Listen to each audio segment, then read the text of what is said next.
We got on a boat, and as we were camping, a goblin came down and with his dying breath asked us to avenge his clan. We went to check it out. We saw 2 Drow. We killed 2 Drow after they attacked us. We poked around, found some stuff, fought some skeletons, found a cool sword, and a neat ring. And once everything that was moving was no longer moving, we went back to camp. We took a nap.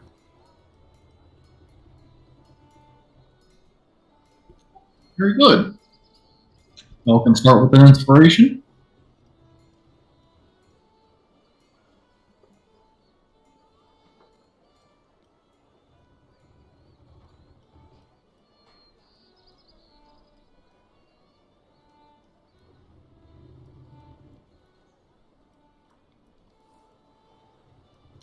You guys wake up feeling refreshed. You guys got one particular good item out of the last area. You guys wake up 9 o'clock in the morning.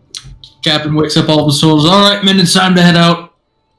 Everybody gathers up the supplies and they start getting back on the boat.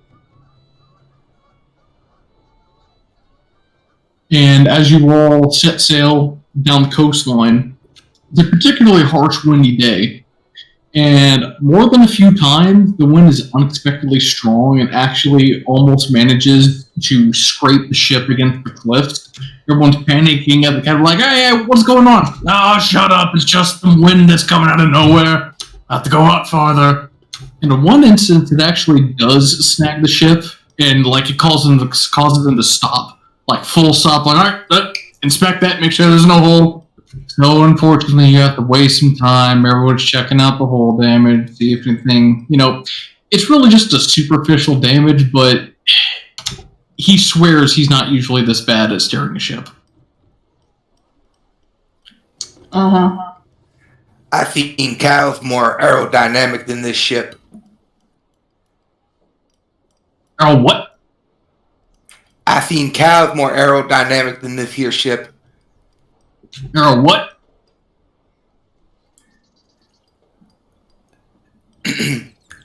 I seen Cal's more aerodynamic. I continue speaking slowly and extended. Captain, I think he means hydrodynamic. Oh, okay. He's not a smart one, is he? No, aerodynamic for catching wind. The wind is the one is what's pushing us. That would be aerodynamic. No. Aerodynamics when you're moving through the air. We're moving through the water. It's hydrodynamic. Isn't the wind a factor of Plato? But it's not the thing that's hindering our movement. The description I heard was wind pushed the ship side into a cliff. Not wave pushed the ship into a cliff. The captain entertains your nitpickery. I guess everybody's like, all right, Captain, it's really not that bad. I don't know why we spent all that time, waiting for it.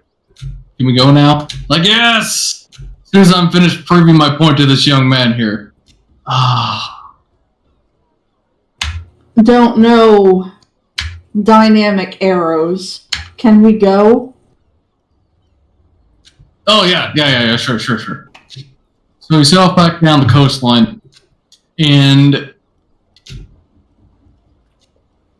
it actually takes a little while. He's actually surprised. He checks his map. He thought, you guys would be there in a few hours, but it takes a good portion of the day. And you actually pull in at the dock outside of town because the fishing dock that they use is not stable enough for a boat this size. And the sun's already beginning to set by the time you get here.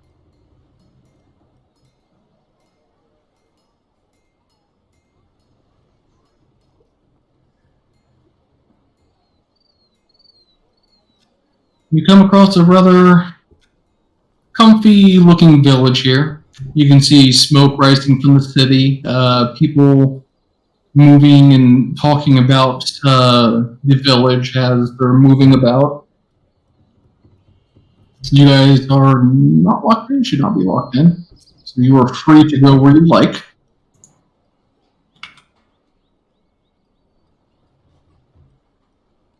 How about somewhere a little warmer here? Do they have a place for us to stay, do you think? Maybe that large walled building?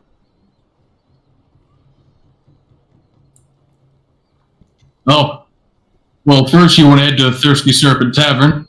I heard that that's the best place to rest and recover there. I think they have an inn here as well. We can get you set up there as well. Excellent, excellent. Which way to the tavern? Just keep heading north. It's the northern part of town. It gives you directions, and I'll just highlight them on the map here. Mm-hmm. That's where I'm heading. Oh god, there's two highlights. Now, as you're walking through town, you notice that people are boarding up the windows, especially shops. They are, they seem to be wrapping up for the day. You can still hear the ring on the smithy's anvil to the southeast of you, but it seems like everybody is pretty much boarding up their homes for, you don't know how long, but it looks like, like a storm or something might be headed their way. Huh. Let's not weather the storm out in the open. To the tavern. I think he said to go around this bend here, and hey, there it is. Look at that. The Thirsty Serpent Tavern.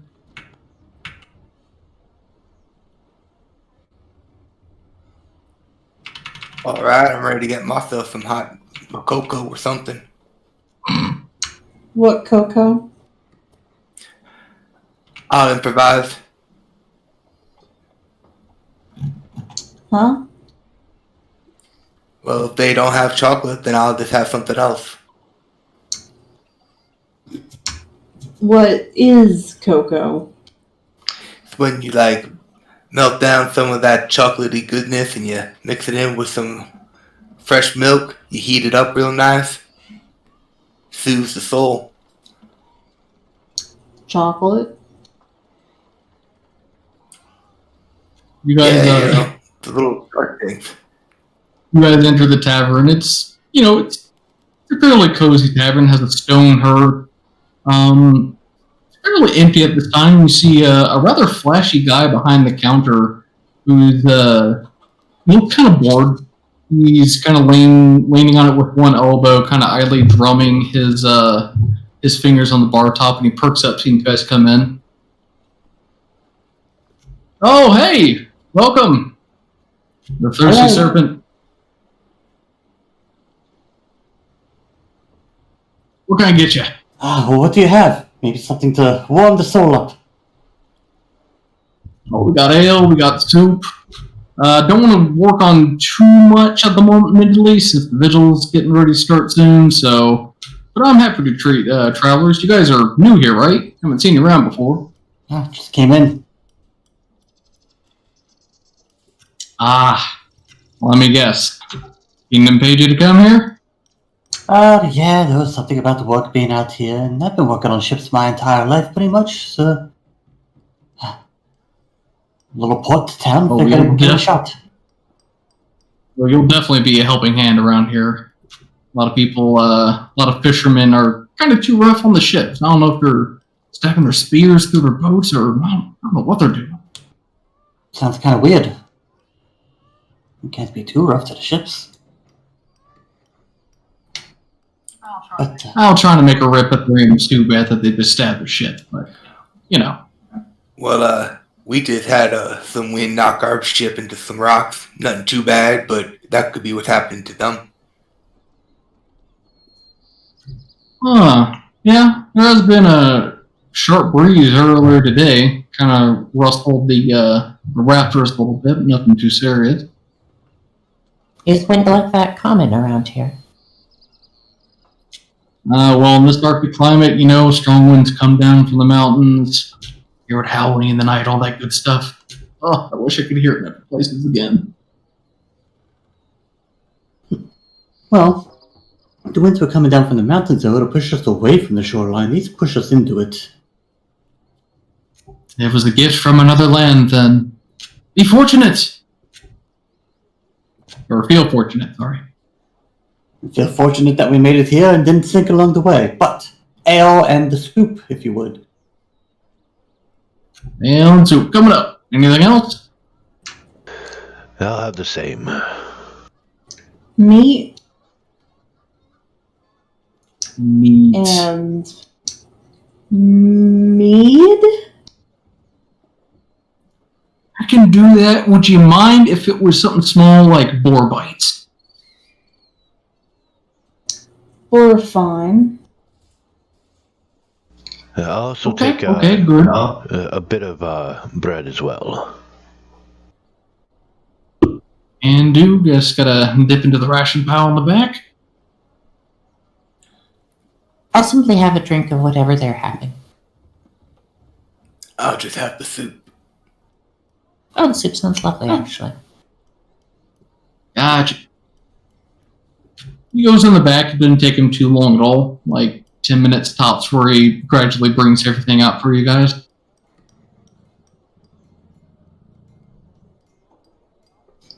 So I already heard that you like to work on ships. What else do you guys do? Well, I tinker about here and there.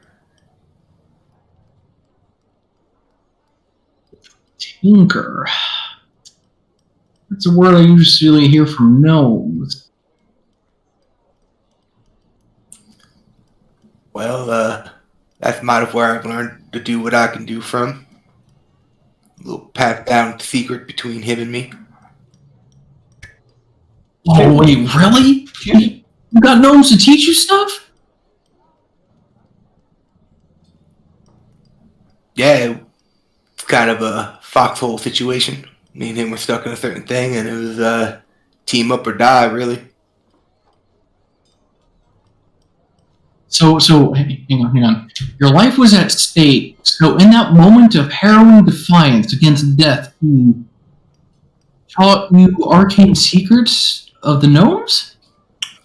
Well, I mean, we spent some time together. So, wasn't that harrowing? Well, I mean, when we first met, but it's a long story. I'm not really one for sharing with new types who just walk on in. Gotcha. You the one that walk on in? Sitting down. Oh, just got a point.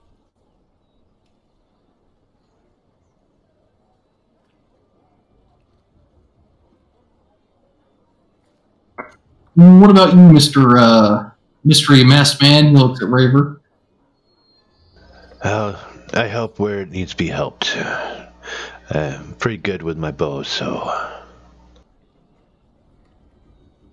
keep things. You'll probably definitely be helping out the hunters out here, helping get game and whatnot.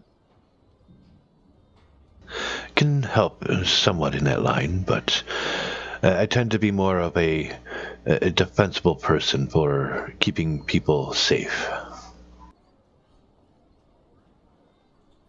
Okay, got makings of a guard in you. All right, I'm not bad with the old self-defense as well. You gotta tug that with collar. And I'm gonna actually roll a deception check with that too. Okay. All right with that.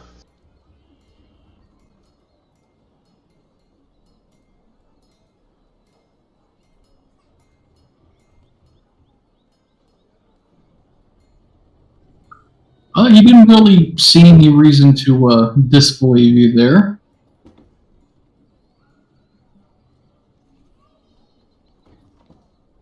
We got another mask here. Heard you talk briefly, ma'am. Where are you from? It veil, not mask. Oh, Okay, bail. Gotcha.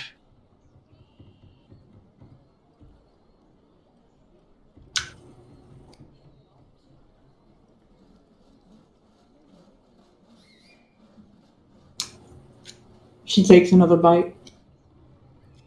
So where are you from? He kind of leans in, expecting, like a continuation of it. Forest. Jungle. Lots of trees.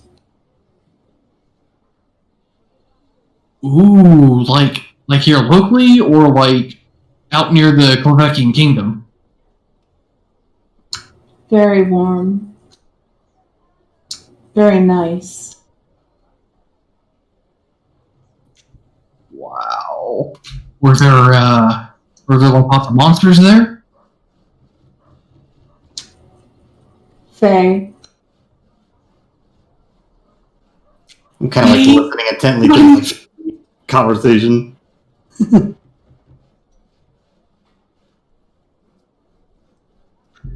Man, I still need to meet one in my travels. Okay, I've only met like a giant and oh gosh, what are the other ones called? I met a water elemental that saved me from drowning once. I couldn't really understand because he went, but I got the message. Lucky. Yeah, I guess I've been lucky a few times. He kind of looks in dismay in the tavern around him.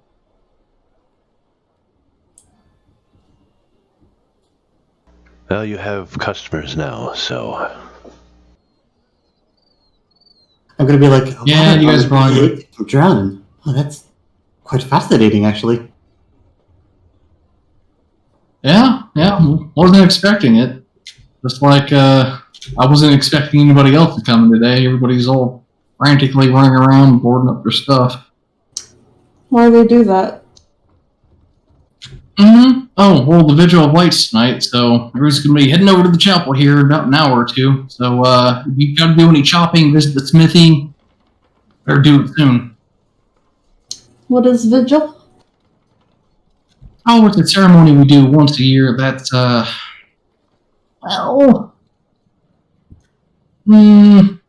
bit hard to explain. Pretty much, it's to herald in a new dawn for the new year, and our high priest does it. Good luck. Oh, it's a religious matter. Oh yeah, definitely. But it's not exactly luck. It's asking for a blessing from this thing. I've only been here like a year since I got back from my travels, and I kind of slipped my mind. But probably someone at the church can answer more about it. So, y'all board up y'all windows and then spend the night in the church? Yeah. Being outside the church is the last place you want to be tonight. Why? Very, very bad stuff comes out tonight. What sort of bad stuff?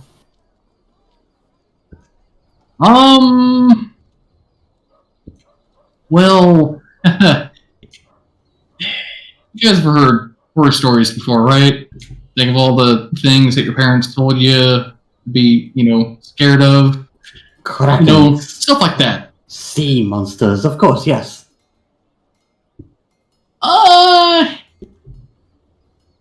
Not quite, because, I haven't heard of sea monsters coming on land before, but, more like thick miasma bringing with it the Walking Dead of our tomb.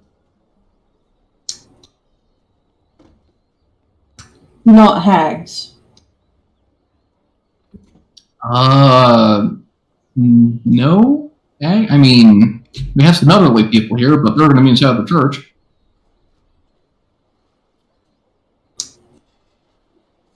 What? She seems to be struggling in this. Miasma. Think, You know fog, right? Yes. So it's fog, except it choke you. He like grabs his neck and just makes like a hanging with the noose motion.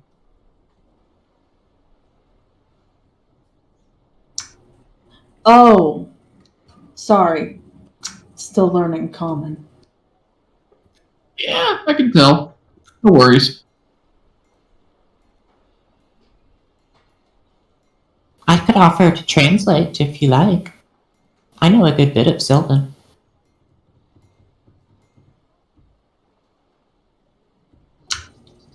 Thank you. Think I got most of it. Well, I mean, if we're going to get to know people in the town, if we'll be staying here for an extended period of time, I think going to the church after this would be the best place. Better than miasma. I'll look at the person behind the bar and be like, you can show us the way there, right? Once we're all done here? Oh yeah, sure, no problem.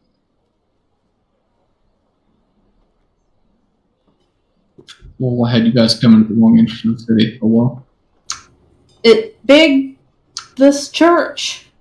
Oh yeah, it's kind of like a little bit away from the city, but it's a big old building on the outskirts of town. But she sort of holds her arms out. All people there? Oh yeah, this church has multiple floors to it. So, Don't like crowds.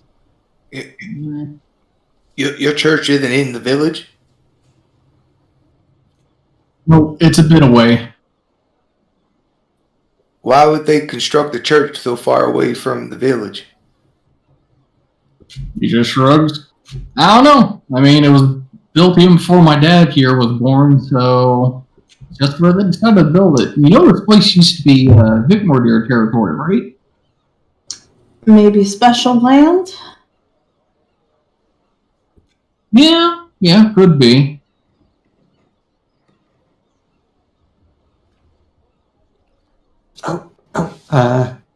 I'll finish up my ale and soup. Be like, I'll be right back. If people need to move to the church or be outside of town, should probably warn the rest of the crew.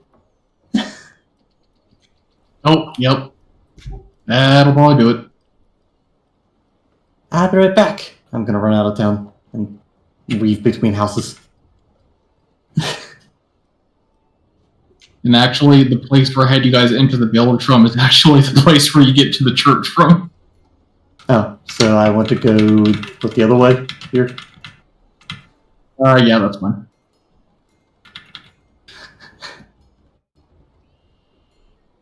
You see most of the battalion has already dispersed amongst the city. There's only like maybe 3 of the guards left here who are picking up their supplies.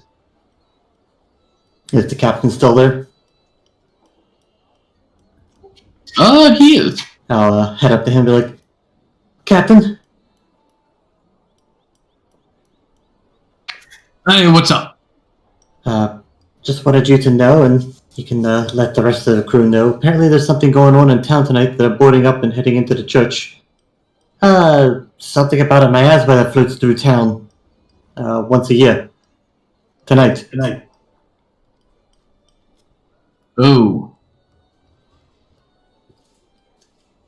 Well. Alright, shit. I don't know if it comes in from sea. There be enough room for all of us? What was that? Is there enough room for all of us? I have no idea how big the church is. It's apparently outside of town.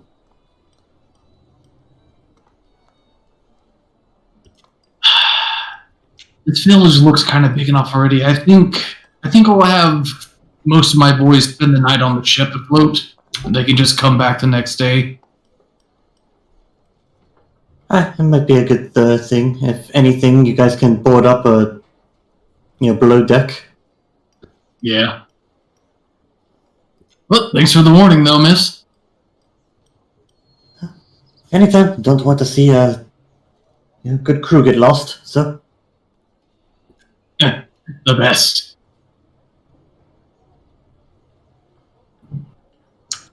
I'll start making my way back, but you can go back to them because I'm sure it takes time for me to run out there and run back. And speaking of gnomes, not often I see one come around here. Where are you from? A good bit of ways.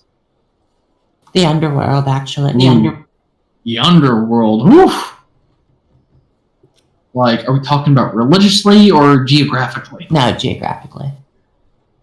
Oh, let's say you don't look like a demon gnome. There are demon gnomes. I have yet to meet those. Same. But, so you're from underground, huh? Okay. How's life been up here?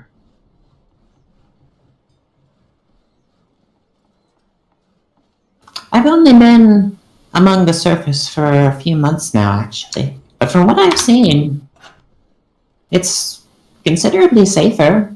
I'm still a bit thrown off by the, and she points upwards. Oh, yeah, the sky. Yes.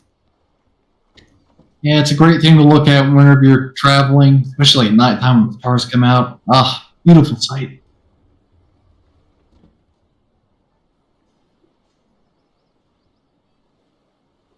But I'm glad you all were able to make it today.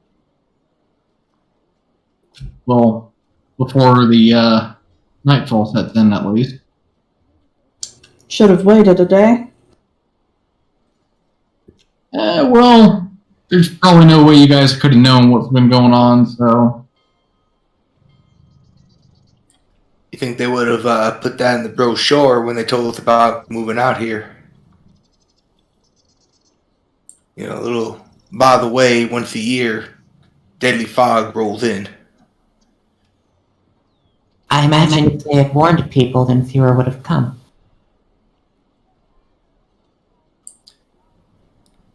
I guess it seems a little dishonest to me.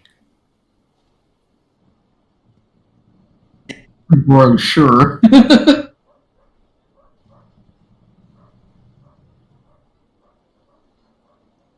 She seems to sort Well, I of don't side-eye know. my collie at this.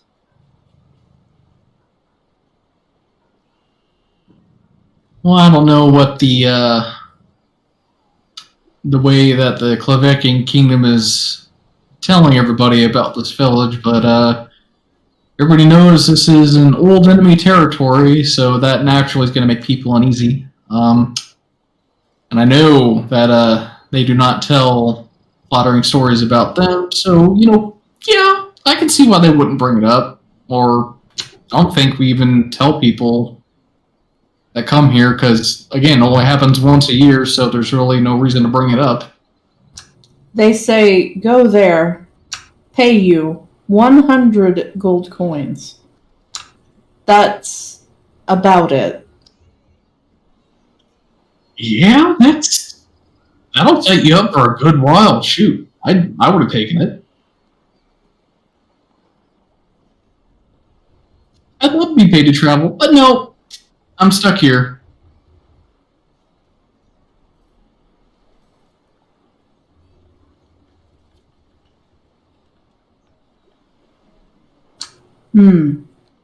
She nods at this. You see some people walking by the window. One of them kind of sticks his head in. Oi, Finn! Yep. You want me to save your seat by the window? Oh, yeah. The boarded up window, yes. The lovely scenic view, yes, totally. Let's go. He closes the door again. Well, I suppose I should start boarding up my place, too. Do not take window. Oh, yeah, I'm totally not going to be near the window.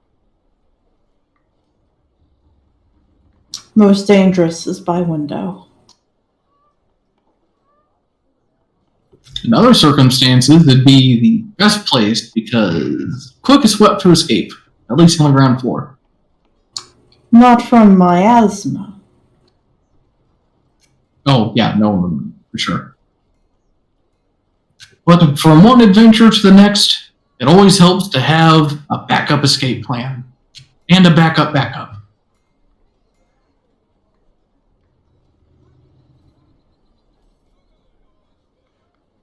What is backup? Oh, that's a backup plan in case your backup plan fails. What is your backup? I don't have a backup plan right now. Well, I mean, there's no escaping this tavern. I'm kind of tied to it. Because my emotions tie me to it. I give him a side eye as I take a slurp out of my soup. Seagal doesn't seem quite sure how to respond to this. Yep, I put every ounce of love that I have in my body in every single soup. Have you experienced one of these miasmas in person? Are you certain you'll... Oh yeah, I mean, I grew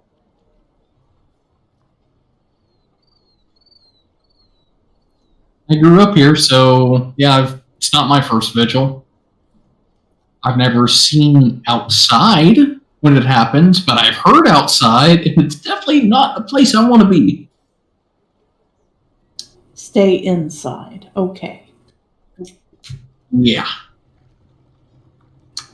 I can do this. Yep. Well, I'm going to start closing up. It was a pleasure meeting you all. Hopefully I'll see you up at the church there. Go ahead and wrap up whatever business you can in town, and hustle up there. Hustle. She looks to my colleague again. She makes like a little running motion. Run up. Okay. Yeah. He brings out some planks and he goes to start boarding up the windows from the outside.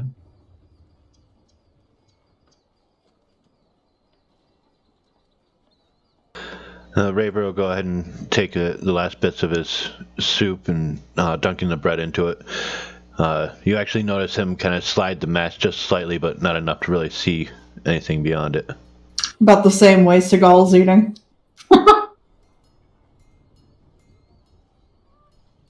She just lifts the food under her veil. Yeah, I'll run up and be like, is this place always so cold? As I'm like peeling like an icicle off of my arm.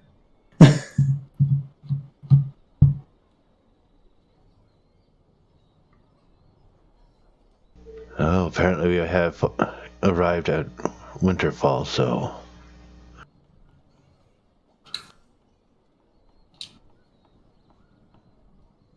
I'm sure I'll adapt. Just need to get used to the cold. And let's see. At the bottom, I have marked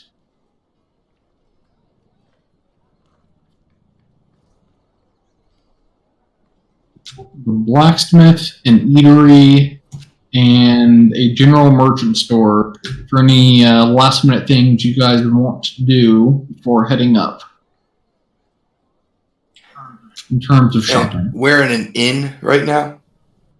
A tavern, I think. You go to the tavern. What was the name of the tavern again? The Thirsty Serpent. Thirsty Serpent? What is the which one is the blacksmith? The one in the middle? The blacksmith is the lowest one.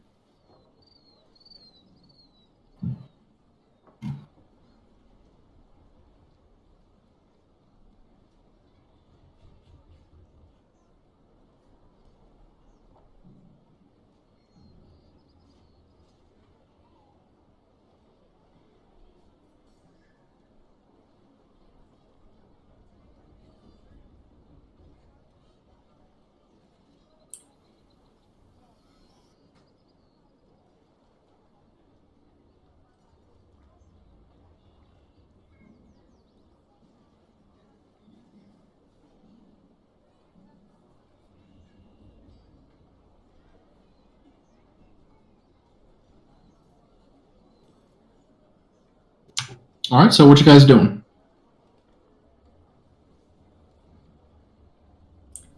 Well, do any of y'all need to pick up anything before we head out in there? I don't think so. I don't really know what I would or wouldn't need in this place yet. I've spoken to one person who lives here. That's a fair point. Not sure. I could use a jeweler's kit, actually, for those gems we found. I left my original one at home, I'm afraid. Alright,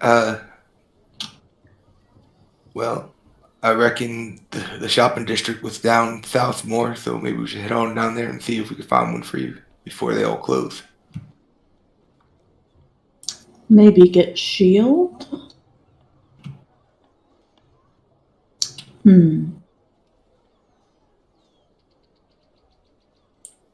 What's this first building here with the marker? That is Hopeful Signs Mercantile. They're the general store.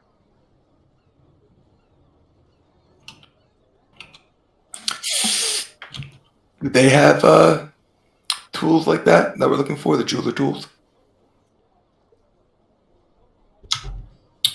You can certainly ask. Well, we could probably try this shop right here. I'll walk on in.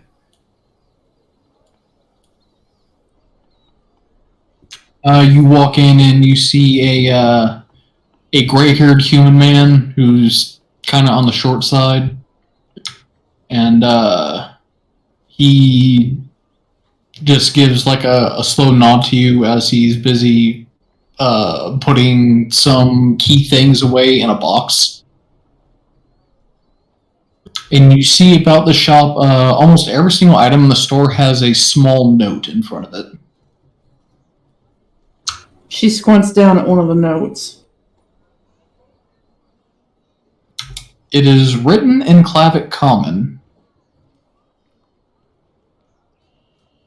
and it essentially states the item's name and its general use.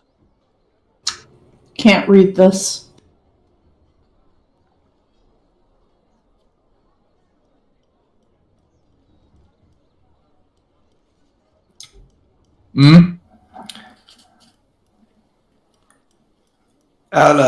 I'll look around while Mikala asks about her tools. And maybe help Seagull translate. Oh, yes, sorry. Can I read the signs, actually? If you know Common, you can read them. I read the one she's looking at. Were you looking for the one that Sigel's looking at? Yeah. Seagull's just looking at a random sign. That one says mirror, useful for looking at yourself. And then in parentheses it says also warding off spirits. Warding spirits?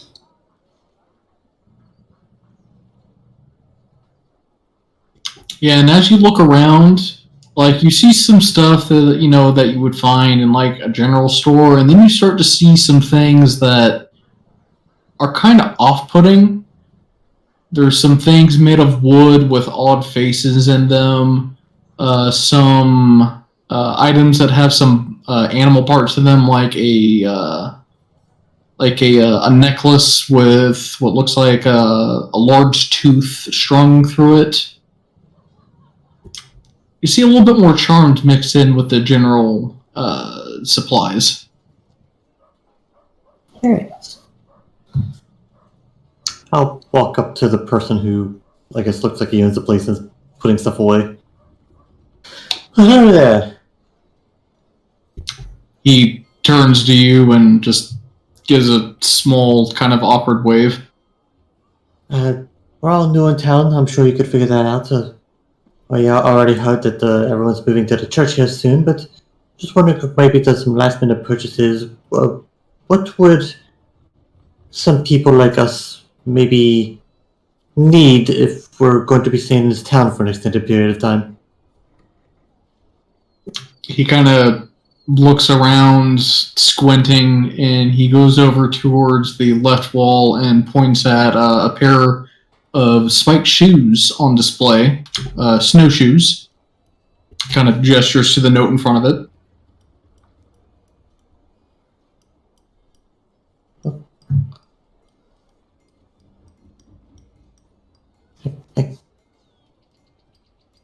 Kind of like off put by like his lack of talking a bit. I'm just like, all right.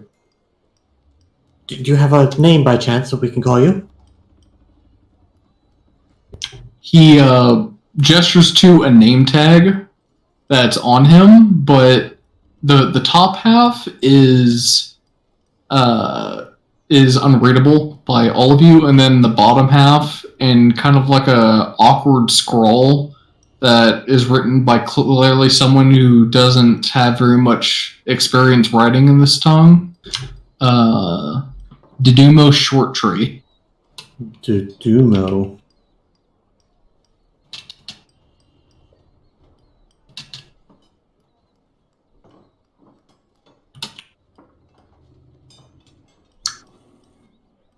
Mute? Give me a history check for anybody in here who's paying attention.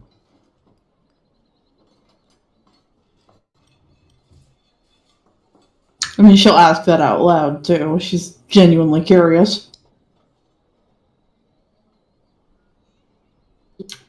Kimura Sigil and Macaulay, you guys know that, this town was obviously once Vic Mordir territory. They probably didn't put everyone here to the sword, especially people who didn't want to fight. This guy is probably Vic Mordir and doesn't know the Clavekian tongue.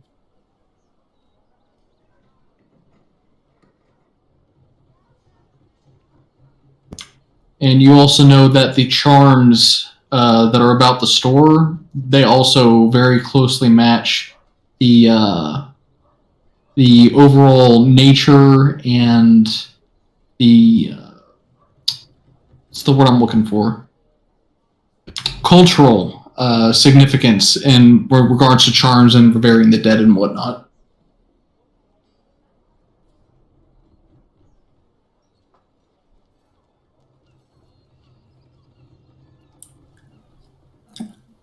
I don't think our friend over here really speaks what we speak. Yeah.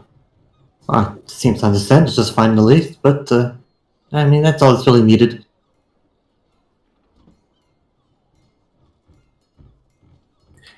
Is there a price tag by these snowshoes? Yes, there is. It is 8 silver. I'll buy a pair. Okay. Yeah, I'd get myself a pair. Oh, for that price, I'll take one too. If they have any in my size. She's everyone buying snowshoes. I mean, it's snowy out. She buys some too. Might as well pick up a pair. He goes in the back and brings you out all some matching sizes. He doesn't seem to register the tongue that you used to try and speak to him, Sigil. She didn't think he would. But it was worth a shot. He kind of gives you all a look that, any customer service agent would be like, is there anything else you need? I'll also look to see if there's any actual warmer clothes to be purchased as well. So that way I'm well prepared for this weather. You guys were actually given warm weather clothing before coming here. I wasn't. Oh. Okay. He's an imposter. That's what happens when you stow on a ship. You don't get the supplies. You should have stolen the winter clothes then. Yeah, I don't have winter clothes either. But are there any type of tools, like artisan tools in the shop as well?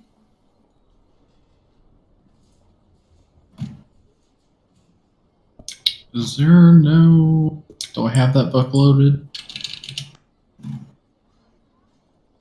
I do not. Shame on me.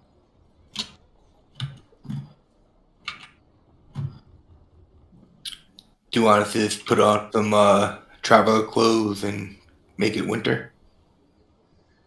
Wait, I do have it up. The hell?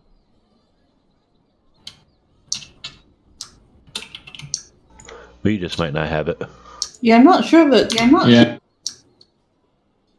It's not any. Yeah, It's not any. you can go ahead and just put like warm parentheses next to traveler's clothes and take a pair. For the ones he's selling, those will be 1 gold.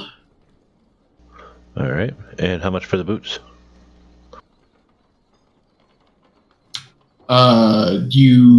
They were 8 silver. All right. She looks for the price on the mirror. The mirror is... I know that one's in there. It's 100 gold. I knew that off the top of my head. I knew that. A mirror is 100 gold. 100 Or, It's 5 Telescope GP. is... Telescope. You're thinking telescope. No, telescope is I 1,000. know, telescope's 1,000. I'm thinking of the magnifying glass. Lol. Okay. He points over at the mirror. The mirror is...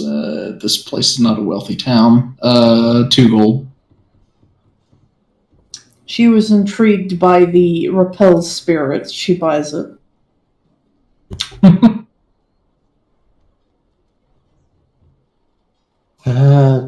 And he'll look at Kamor, kind of like trying to understand what he said, what he's trying to convey when he says tool.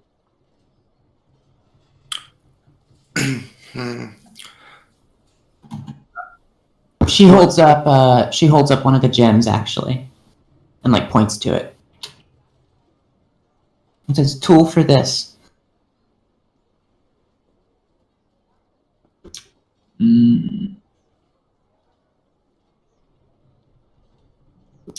He kind of looks towards like back where the register is. Like he holds out some silver and kind of like gestures toward you, towards the gem, tilting his head. Seagal goes over to the gem and pretends to work on it with invisible tools. Like Give me taking performance check. a little hammer. Give me a performance check. Can I give advantage with help? Sure.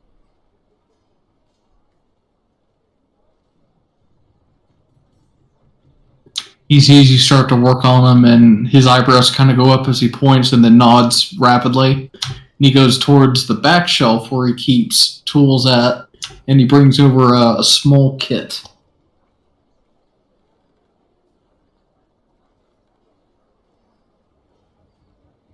And those are 10 gold.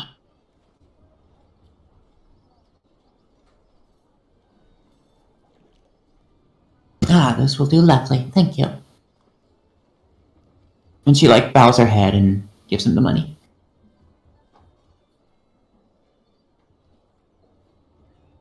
Alright, he takes it and puts it up. Gives another, anything else kind of look on him? I'll take a second set of the clothing for being around here. Okay, you point at the clothing, and it's 1 gold per set.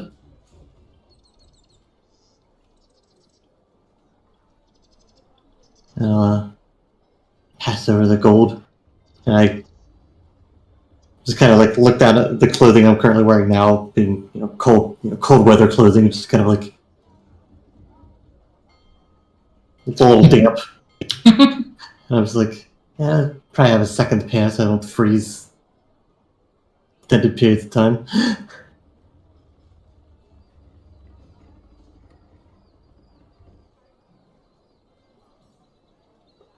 All right. Is anyone anything else? I think I'm all right. I think I'm set. Thanks again. I'll go ahead and start walking out.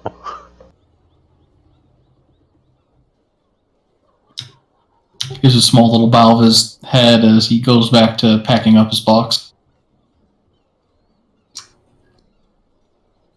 Seagal imitates the head bow and then leaves. All right, the building to the south of you is a baked goods shop and the blacksmithy.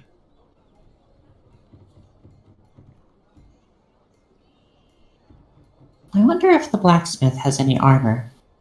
Mine could probably use some upgrading.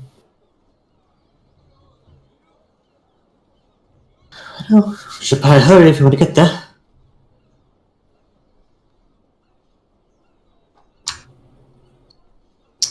We go to blacksmith.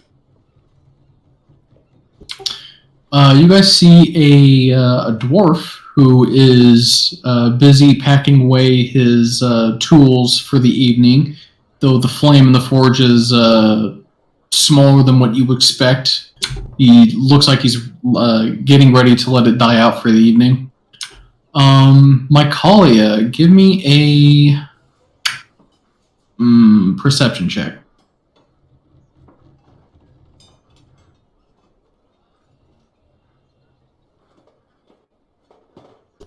So you can tell that this guy is a dwerg from the underworld.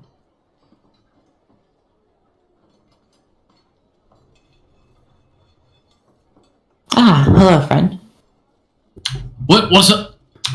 Oh, well, if it isn't another deep one, what can I get for you? I don't suppose you would have any, lighter armor in my size. You're talking about leather, right? Preferably, yes.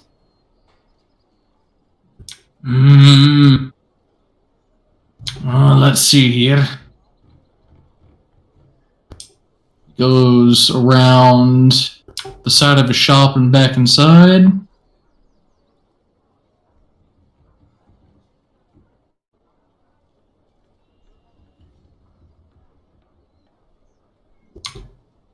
He comes back out. Well, I haven't got the shipment in for the leather worker, but I did finish off a studded leather armor piece.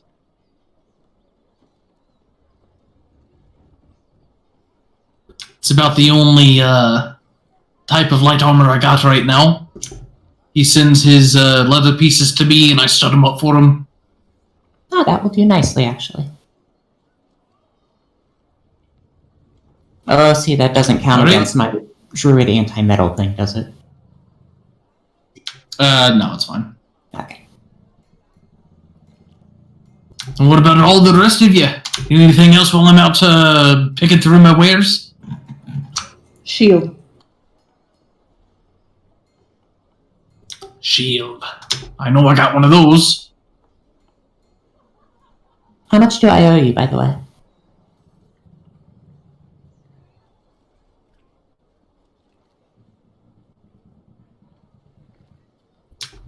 Let's see. He kind of winces whenever he goes to look at the prices. It's unfortunately Rybalka's still developing. It's gonna be 15 gold. That's fair. Oh, it's more than fair. They're running at least 45 in the capital. Well, let me give you a tip, at least. Ooh. She hands him 20. Well, thank you kindly, lass. What's brought you up to the surface? Steady, primarily. I was sent to go explore it and catalog some of the surface flora. The mushrooms, primarily. They're not as grand as the ones back home, but they're certainly no less interesting. Oh, nothing would ever beat the mushrooms from back home, lass. You can rest assured there. I know. Alright, even got the shield for this covered, lass. I'm pretty much window shopping, but do you have anything in the lines of like plate mail? Plate mail. Unfortunately, I haven't. Not enough resources to craft that around here, and too fucking expensive to get it from Klovakian, because they're goddamn greedy. I understand. I see how things are struggling around here. Aye, lad, the struggle is real. Shield 5 gold, lass. She hands it over.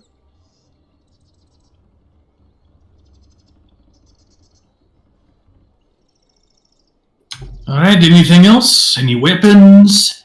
Any requests? Well, I probably can't do very many requests right now since I'm scrambling to get up, but, try me.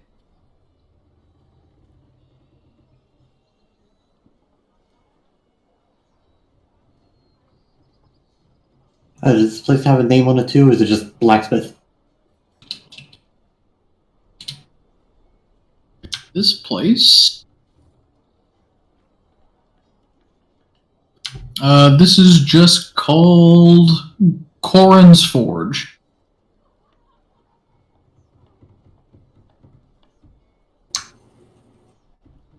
Maybe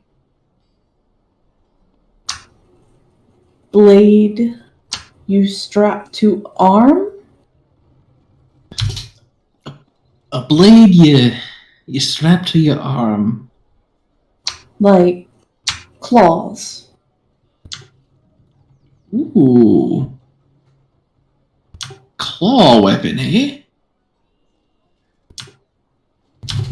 Not seen.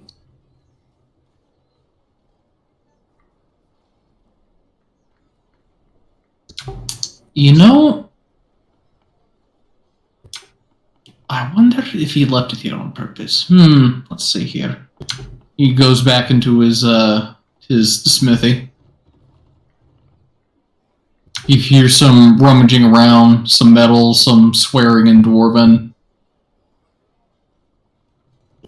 Comes back out. You know, I had a visitor a few weeks back. Come here. He was also from the Klovakian kingdom. Boy was a monk. Lad could throw punches I couldn't even see. And I have a steady eye, especially when it comes to handling hammer on the forge. And he was using one of these and he left it as a token of, of thanks for looking into these types of weaponry from him. I'm not used to crafting such things. And, it's not my finest work. It was my experimental stage, if you will. And he actually holds out this clawed gauntlet that, you can slip on your hand and, you're not... Hang on, what's the stake here? You were actually able to have a hand free, but he also points out the design flaws to where because you're putting so much force on your wrist, he wasn't able to make the blades terribly big on it. So it doesn't hit as good as like a longsword or anything.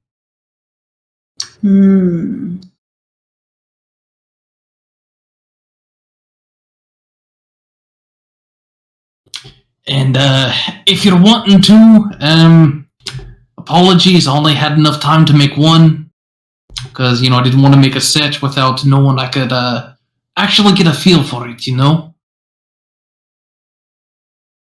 How much for those? For this single piece here? This piece. I haven't even gotten around to pricing it.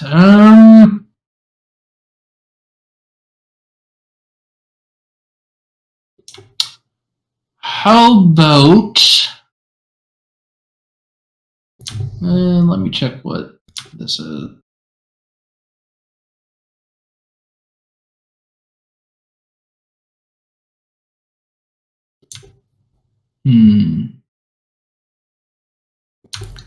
How about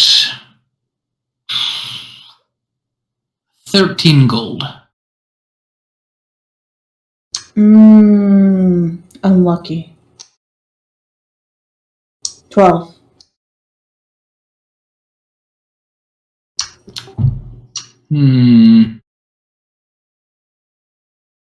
Make a persuasion check.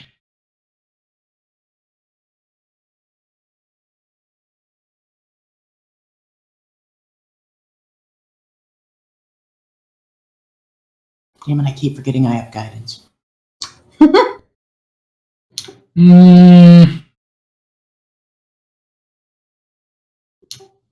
I suppose I could go to 12. It's only...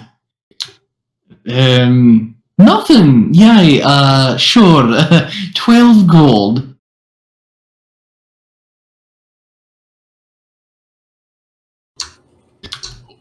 Wait, What was that? Just asking, this isn't all you have, is it?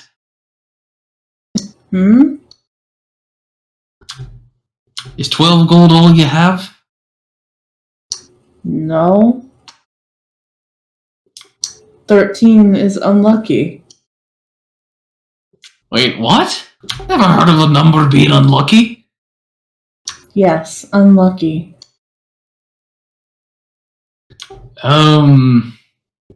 Okay, 12 gold then.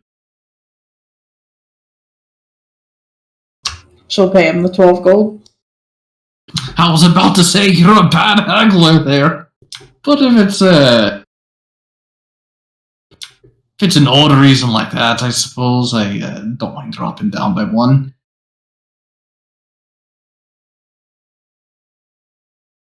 Thank you. Of course. How long did it take you to make that? This one, well, it took me at least a week to get the blueprint up and running. It took me another week to get the materials. I'd say about 3 weeks to take this one. And that's with me not having much time on my hands. Now, is it a time thing mainly because of the vigil that's happening tonight, or just haven't had much time? Well, I haven't had much time on the town's only blacksmith, so I get daily requests and whatnot.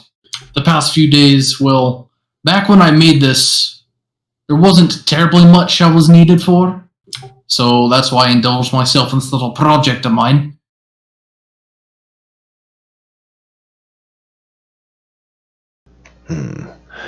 Well, I think maybe you may need another one of those, right, Sigil?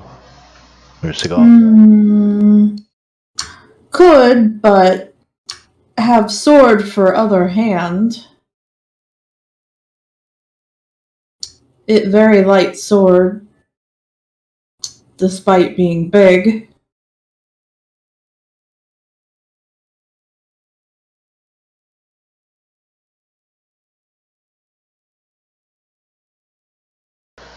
Because I was going to say, maybe I'll commission another one for you, but...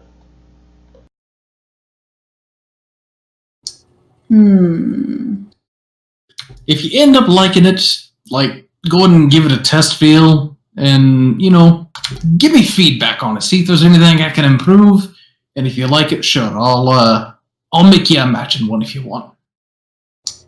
We'll see. I will see. All right, there, buddy. I think I'd like to grab myself one of them shields as well. All right, 5 gold from you, lad. And I have another thing here I want to just throw your way. I'm quite good at fixing things, especially small cracks and things like that, and armor or other types of metal pieces. There, I could get done within under a minute. Uh, Perhaps maybe we could barter my services for in exchange for some materials. Well, that's an interesting proposition. What kind of materials are you looking for? I'm gonna pull out my sidearm. Well, I'm looking to start working on another one of these. Ooh, another one of those. Seagal kind of flinches at looking at it. Oh, it's so loud. Now, what in the hell is that? It explodes things. This here is Becky. She's very loud and demands attention. It punch hole in flesh You give a and name. sound like thunder. You give a name to your gun. Well, I mean, what am I gonna do? Just call it gun? I mean, it's not completely daft, lass. There's a lot of people that give names to their favorite weapons. I've never seen one like this.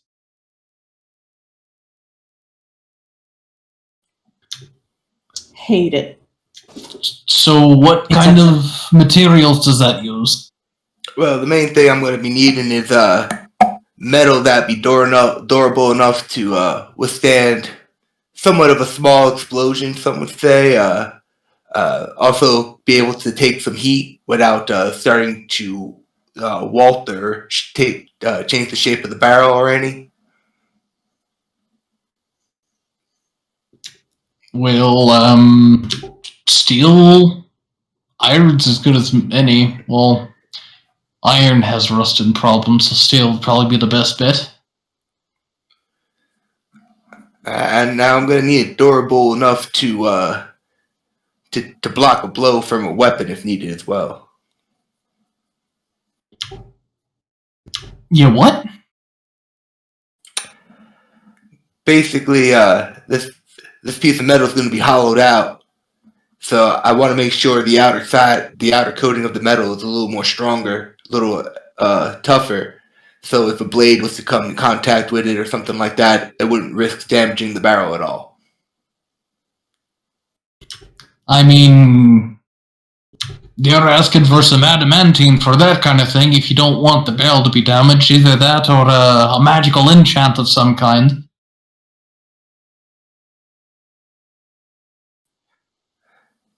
I'm just going to assume you don't have any of that adamantium. If you know someone who has some, please let me know. Alright, well for now, I'll grab the shield since it is starting to get laid out. And maybe we'll come back and talk about this more.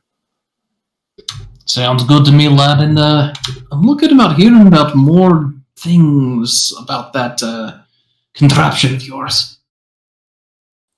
Oh, it's a very interesting contraption. It is, as I put it back in the holster. Now, Just shakes her head and walks off. now, I heard that it explodes.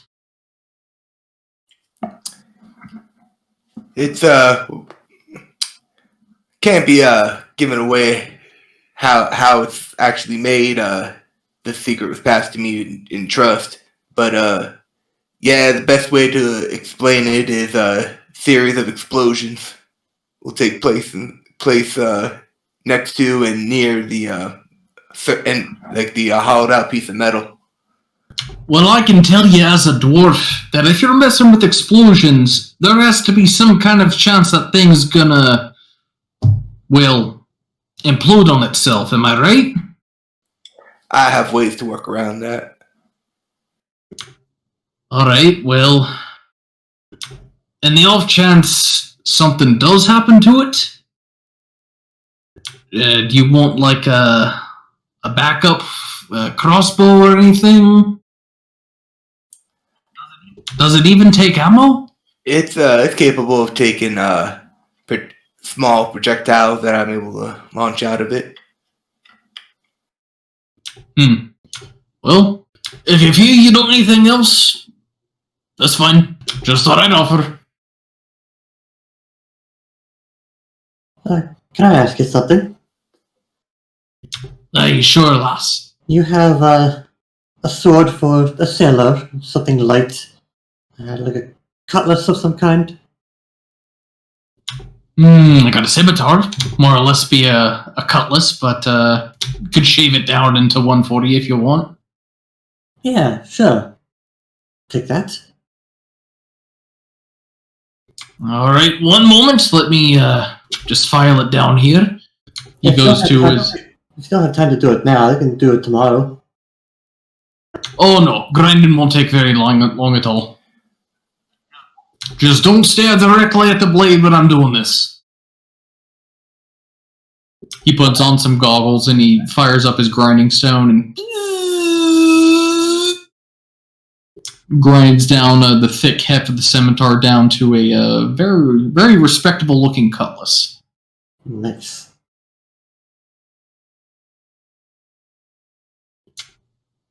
And that, let's see, multiplications, 18 gold. 18? Hand him 18 gold. Is there an item for the weapon I got? Yes, it should be on your seat, all set up. Oh, okay.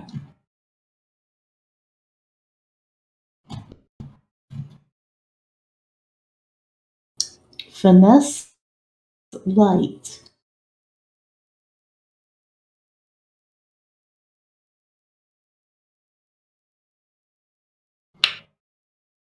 And were you trying to imply he was trying to sell me ammo for the gun, Crow? No, he was trying to sell you a hand crossbow in case you ran out of ammo or the gun blew up in your hand. Oh. Yeah, I'm good on that for now. All right, everybody good? Looks good. All right, you guys head up towards the cathedral.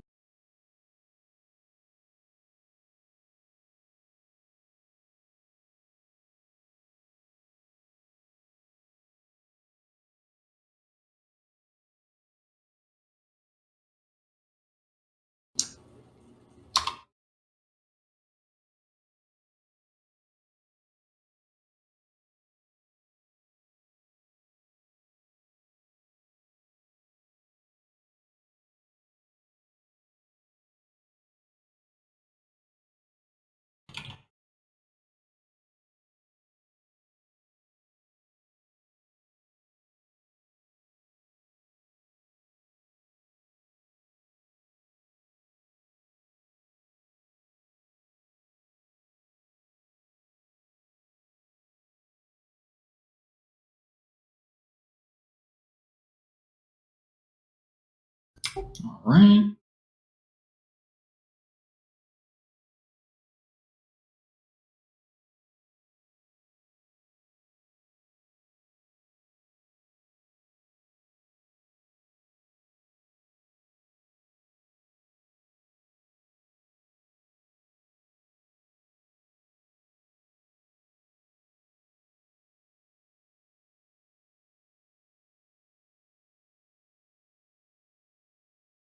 Uh-oh.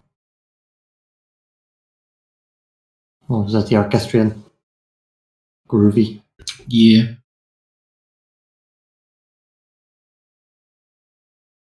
All right, so where's this thing?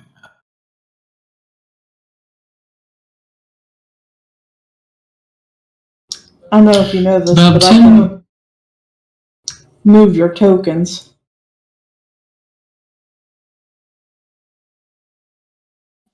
Are we unlocked? It should be. Oh no, I can move his tokens. Oh yeah. Because they're unlocked as well. That guy's now sitting on the floor.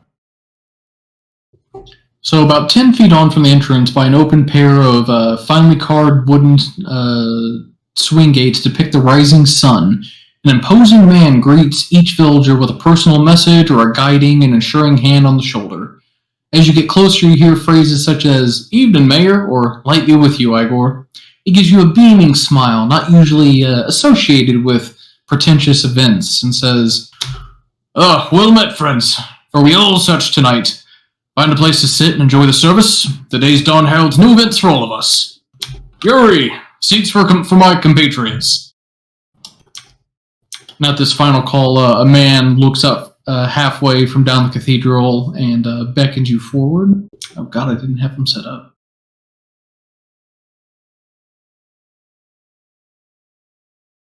Why didn't you have him set up? Gosh. Oh, were we told what kind of church this is? Who they represent? There we go. This church. Where is it?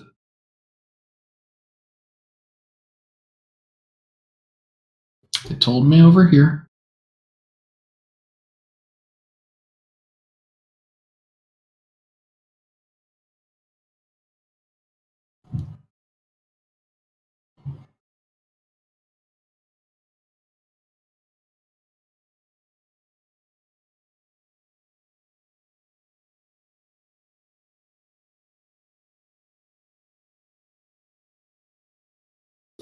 Bruh. Bro.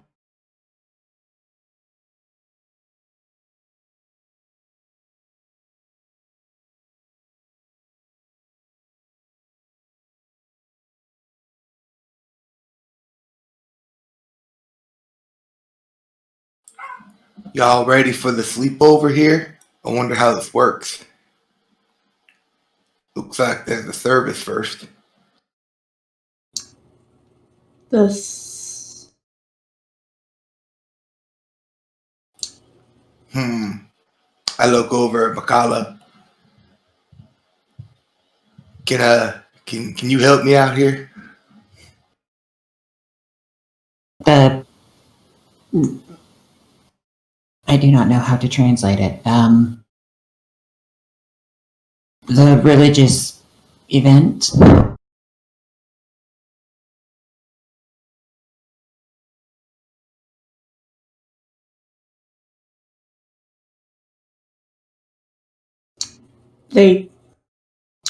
I do not know what.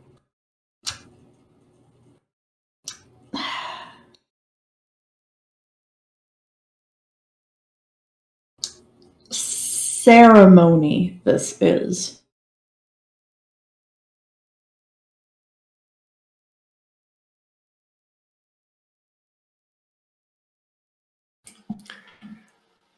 Well, they just basically gather around and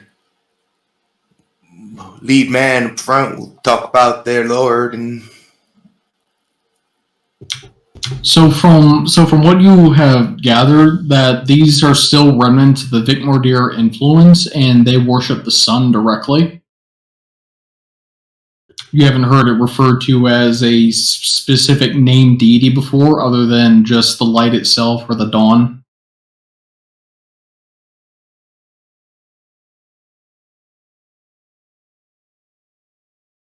Now, at the previous final call, a man looks up from halfway down the cathedral and beckons you forward. He's right there at the bottom there.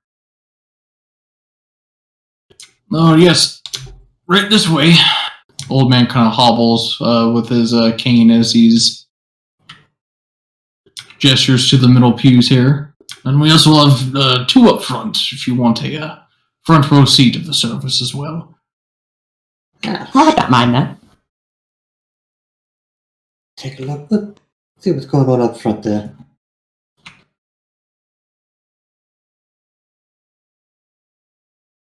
I fade into the back. The edge.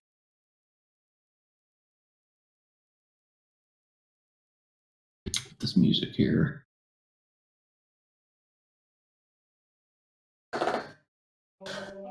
Seagal picks a bench that nobody else is on.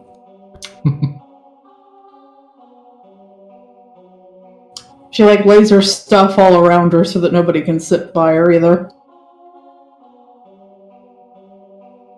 Illicene, behind you, you hear a man speaking to a young child that is in the pew behind him with seemingly nobody around him. And you can hear him just, speaking casually to him. Now, child, a fighter is never allowed to die. You see that crackling? It is said to be the spirits of warriors long since passed from this world. Now, they talk to us, not to warn or teach us, but help relive their glories, so we remember the sacrifices they made for their children and their grandchildren. War is never an easy affair, and those involved are swept up and away, and oftentimes lost in minds of our rulers. Now here at the Clavex's Edge, we recall those that brought light to our lives. To this day, they give us vision, warmth, and shelter. Jerry Ender has shown us much things, and soon he'll arrive to share more wisdom.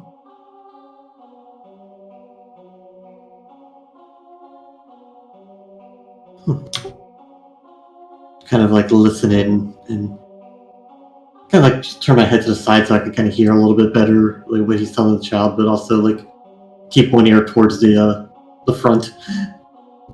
He notices you turning towards him. You're kind of I stand out. Yeah, you stand out. He's like, oh, listen in there. Clearly from outside the village, I take it. Yes, just arrived today. Only to find out that everyone's held up here. Oh, yes, this is a very important ritual we have to do at least once a year. Yeah, so you perform the ritual once a year, or the fog comes in and what then? Out of your earnest to learn more, give me a persuasion check. Alright.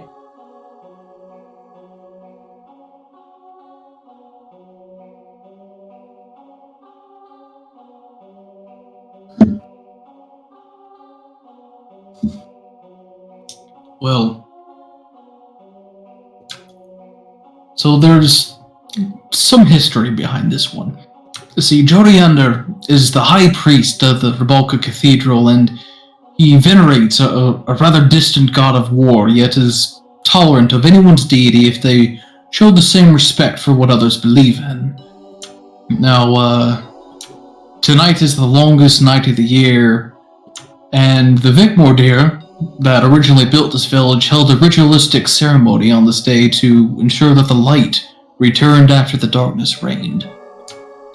Now, he also adopted this ceremony even though he's not Vicmordir himself after experiencing annual attacks from the Darkwood on this night. And ever since he's done it, we've had no more attacks, and we all have thanks to the Moonshard. The Moonshard? Yes, Moonshard is this gem he uses in the ritual, and true to its name, it's said to come from another world entirely. Some say that it fell from a moon after an intense Vicmordir ritual hundreds of years ago. We know not, but it's a very ominous thing that nobody can deny it helps ward off the darkness. Well, then I guess we should be thankful that it is here. If only other places could have such an artifact to ward off evils. Indeed. But myself and a few others are going to be in town for at least an extended period of time, so might as well learn the customs. Oh, that's good. You look like, you're a fisherman? Ah, yes. Sailor all my life. Well, I can definitely tell you, got some sea in your blood. Aye. The years give it away. I was always taught to not point things out, otherwise it's rude. It's quite alright. I kind of used to getting the strange looks as I walk around, but to tell you what I am, I have no idea. Well, there's nothing wrong with a good mystery.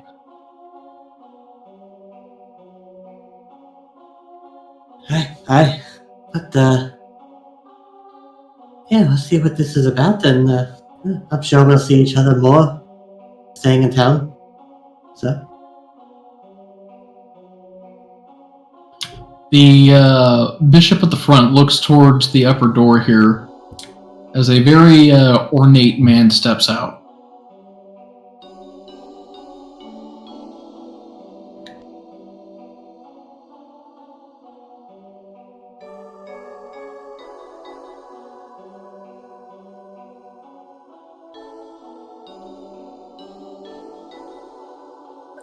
very angry, ornate man. That priest right there is ready for battle.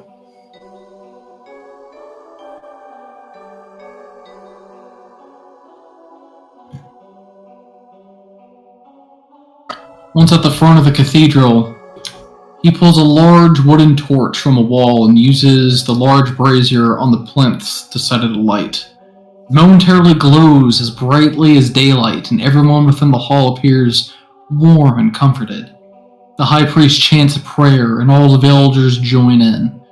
It sounds complex, a drone of intertwining ideas that seem more suited to a shaman than a clergyman.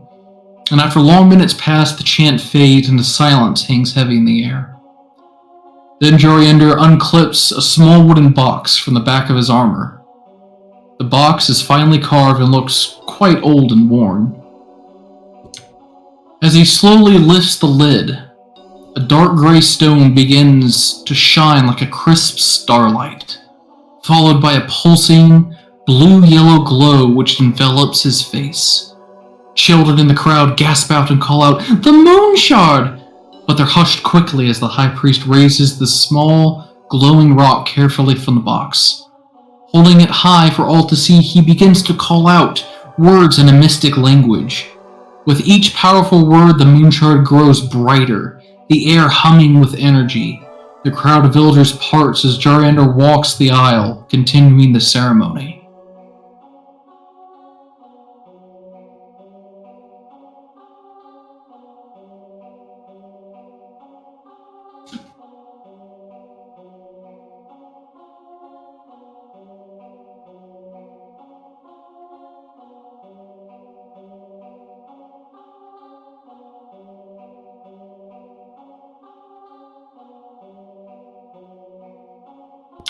And then suddenly, as if almost part of the ritual, the doors to the cathedral burst open, and the ceremonial gates rattle wildly in the blast.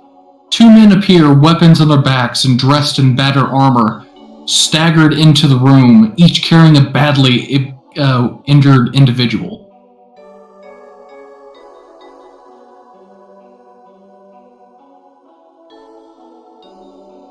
"Help us, please! Help us now! We require healing, and our friends are at death's door. The evils of the Darkwood are too many, too foul. Another ally is turned to stone, yet I dare say that no one within these walls would fancy to face what lurks without." And you see everybody just turn in a slight panic as some of the bishops rush over. You hear the mayor from the back. "Some help here, quickly!" Mycolia rushes back. As fast as she can, at least. Help on the way.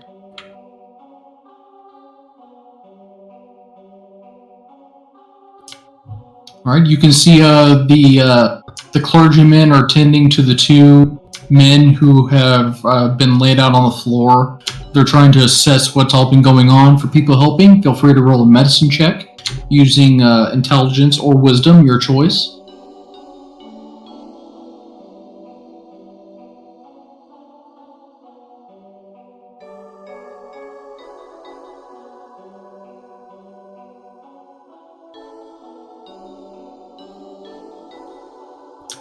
Kamor, did you go back? Sorry.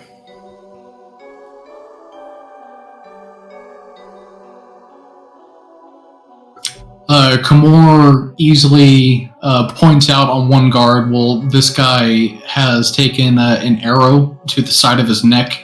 He's bleeding out heavily, and you help the bishop next to you wrap that tightly. My colleague, you see that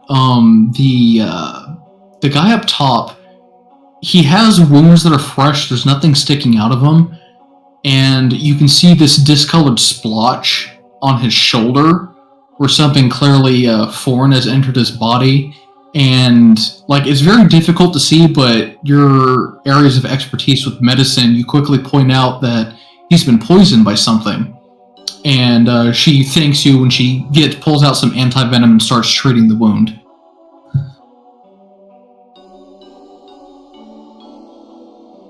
Well,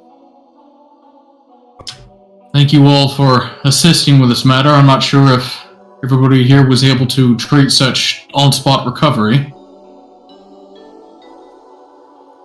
Well, this guy here don't look too good, though. They might need a little more looking after this. It's fine. We can stand off to the side. We know you're in the middle of a ceremony. 1,000 apologies, High Priest.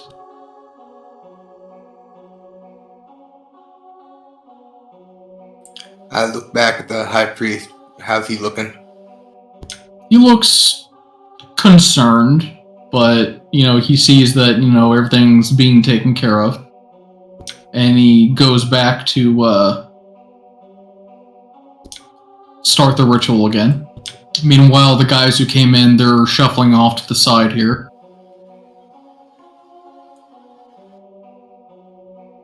I'll work my way back up to Steve in front.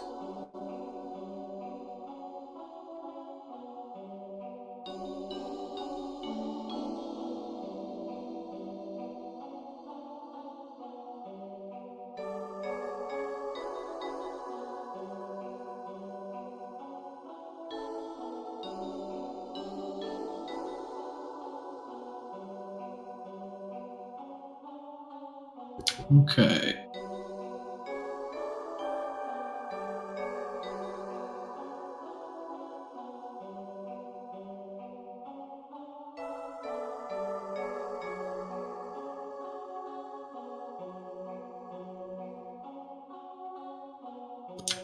So he starts to do the ceremony again. He lights the brazier and begins his walk down the aisle.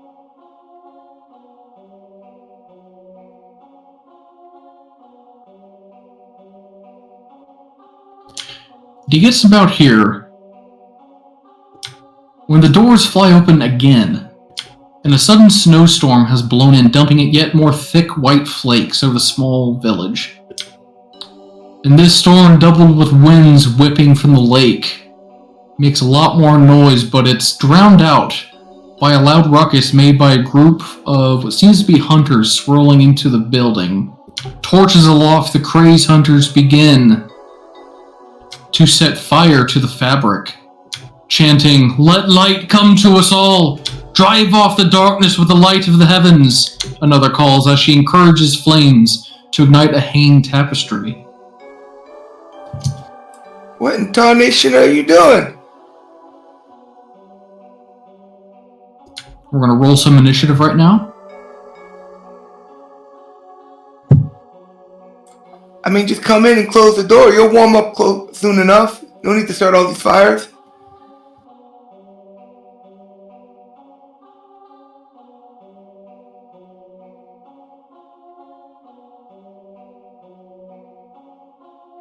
Juriner has stopped at this point, and he looks to you guys again.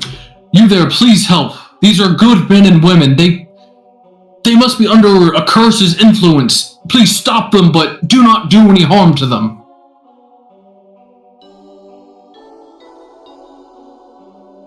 Hit soft. Hit not to kill. And the mayor back here actually catches this one in the back here Oh, no, you don't. And he starts tussling with them.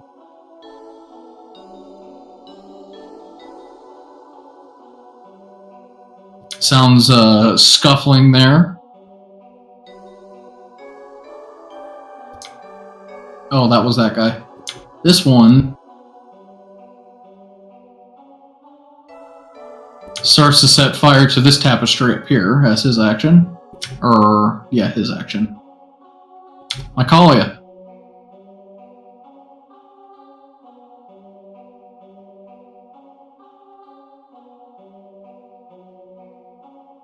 We're not locked in, by the way.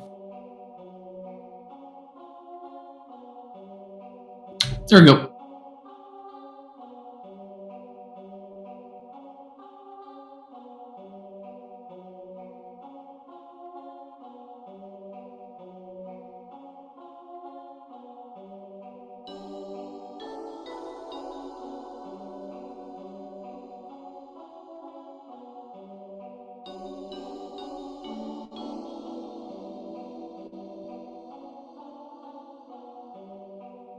Do these crazed hunters look particularly hardy?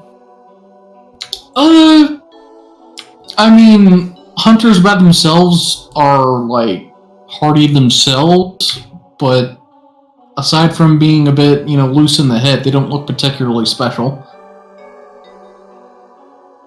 You just can't non-lethally cast spells, Correct. Well, I'm gonna take a risk and try and Thorn Whip Crazed Hunter 2. To at least get him away from the tapestry. Are they within range? Sure, I guess. It's 45 yards. Oh, no, it's 30 feet. No, I don't do that then.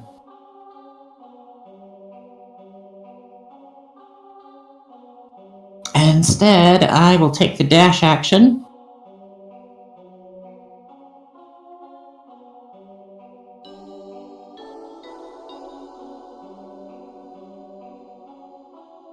And move up there. All That will right. be my turn.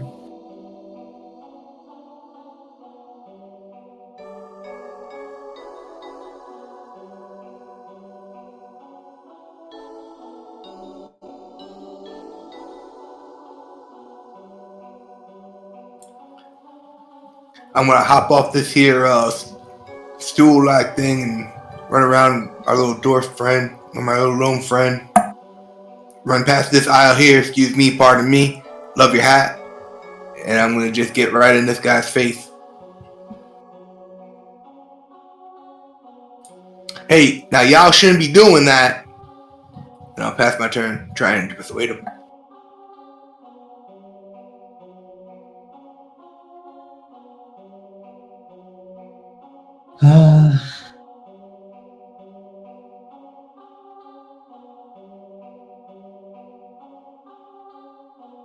I'll head to there. Where are the fires at? He said he's over there setting fires to the tapestry number 2 there. Yes.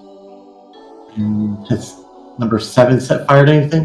Number 7's preoccupied with the mayor trying to beat his ass. Okay. I'm sure the mayor's fine.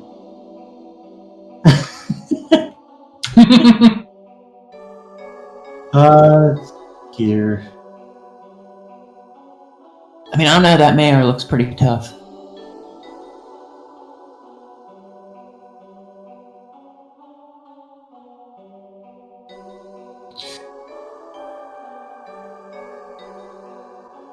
Alright, I'm gonna try to do something flavorfully here, and it'll be up to you to decide. Okay. I'm going to pop open my water skin, and then being a water genasi, and I'm just like constantly covered in water and all that with the water skin. I'm gonna cast shape water and have the water flow over to where the fires are being set. What's the range on that? It is 30 feet. So that I can move the water within 30 feet of me and make it flow a direction. So, like, the tapestry's probably, like, just within your range? Either just within, or maybe I'll get there next turn or something, but I can you know. Ah, okay, yeah. 5 feet away. Like, I can start the move, like the movement of the water now. It'll last for an hour. So. Yeah. Sure, why not? Creative. And so I'll just pop up my water skin, and then the moisture from my body that's on my skin and all that just kind of glows down in and start flowing that direction. With the intent of putting out the fires, maybe even including the thing that he's lighting the fires with. Very nice. Alright, I like it.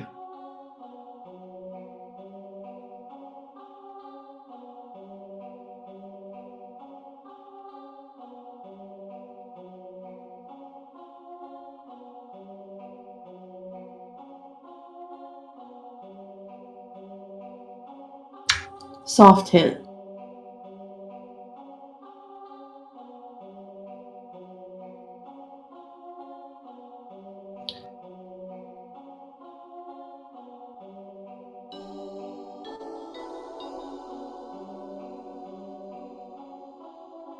The softest of hits.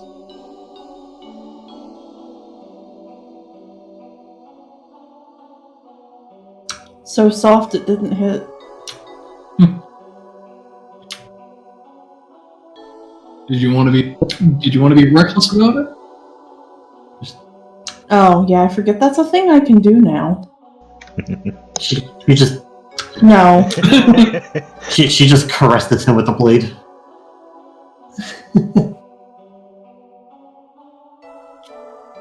Raver. Alright, so I see we're in combat. I'm going to go ahead and move up to here and kind of deal with this one with the assistance of the others. Nobody's helping the mayor.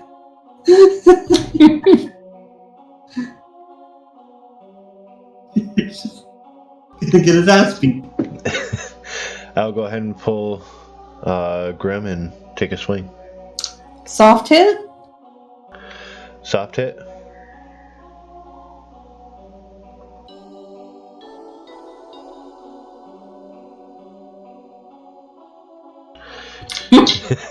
We're hitting too soft. So, now you have two blades caressing him, and it's getting uncomfortable at this point.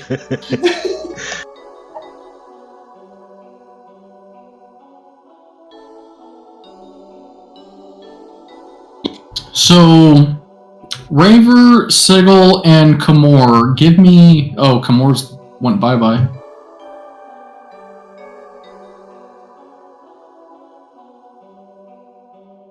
Kamor! Yeah, sorry about that. The 3 people who are around number 2 there, give me a perception check. What kind of check do you need? Perception. Perception. Alright, I'm still loaded in. If you want to roll it for me to save time, go right ahead. Alright.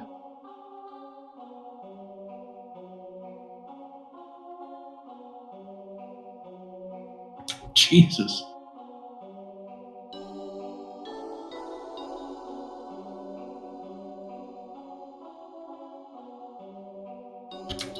So, Raver, you notice that the woman that you're attempting to press into passiveness here, you notice there's some peculiar features about this person. It looks like they went through some lengths to mask part of their face, and amidst the scuffle of dodging all your blows, it's come undone a little bit, and they have something over their ears that's partially frozen off in the snowstorm outside, and the fire from the blaze that's being set right next to them, it's causing some of the makeup to melt away, revealing some blackened flesh beneath. So apparently this does not look natural. From what you can tell, it looks like they have pointed ears and black skin. Apparently look almost drowish. Yes. And what? Oh, go ahead. I will let those that are right next to me, anyways, know that this appears to be non-surface dweller.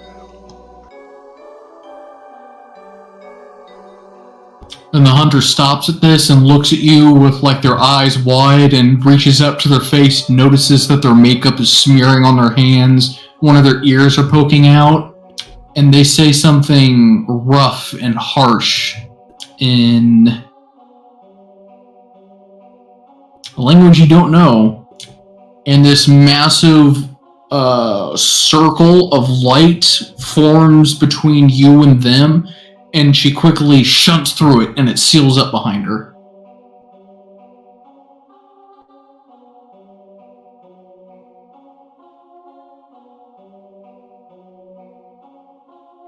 Number 7, he's not having a good time.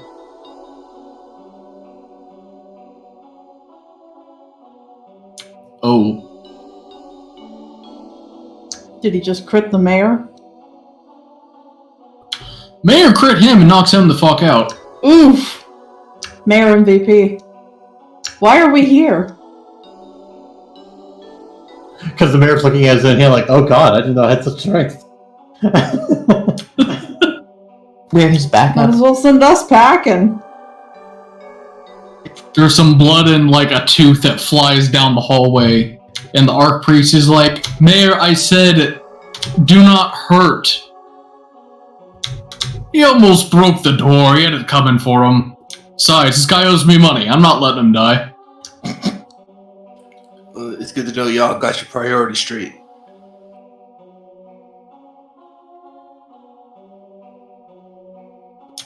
Yes. Let me just type it out here.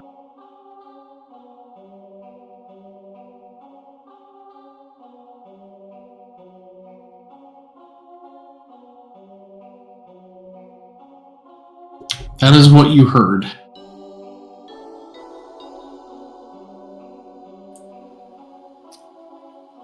And that's when the light formed. Yes. So, being taken out of combat here.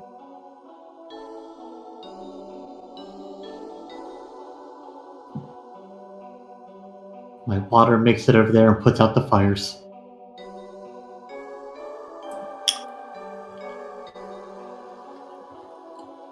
Mayor drags the dude in. There. We'll make sure he doesn't go anywhere. You are unlocked.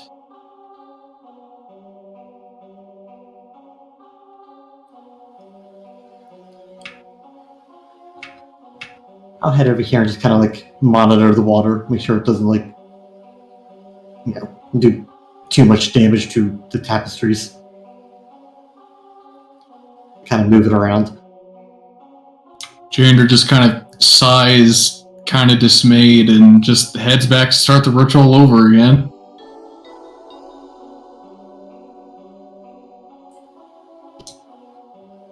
The water did a fine job putting out the fire that was set. Luckily, it didn't get too far up the tapestry.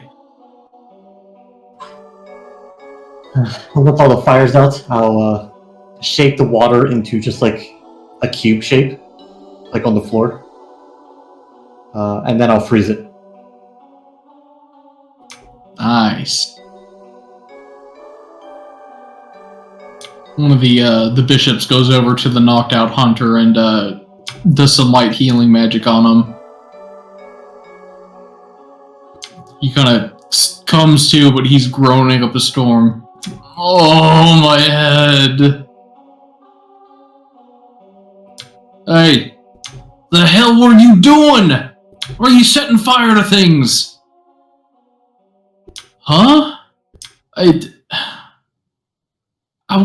I was on my way out with some wolf pelts and... Oh... Why am I in the chapel? What happened to the other one? Other one? She jumped through circle when he say she underground dweller? There's no women in my hunting party. Yeah. I don't know who you're talking about. What do you mean, underground dweller? She shrugs and points to Raver at this. Well, I don't know much, but I do know that lady was speaking some undercommon before she went and jumped in that little light door she made. Oh, goodness, is it more Drow? I would probably assume so. The face that you'd seen was just a facade. It was a bit of makeup that seemed to have been melting away from the heat. Could see the dark skin and the pointed ears. Look, we can discuss this after the ceremony. I can see Joriander's getting antsy down there. Let's just haul him off to the side. Actually, no, I'll keep him with me. Make sure he doesn't do that shit again. Come on. Why am I missing a tooth?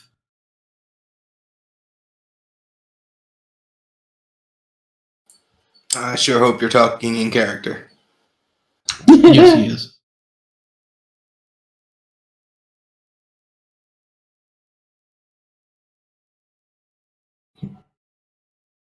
Is it okay if I just stand by the door? Seems a lot of disruptions happen near it. Yes, feel free. Come over here and put myself there.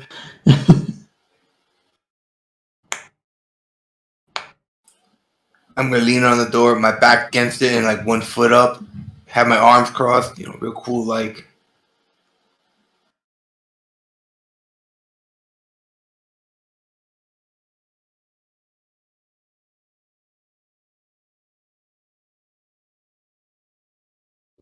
All right. People are looking at him very expectantly at this point. People are put on edge from the recent two events that have barged in here. They're hoping that with two of you guys there watching the door, no more interruptions are made.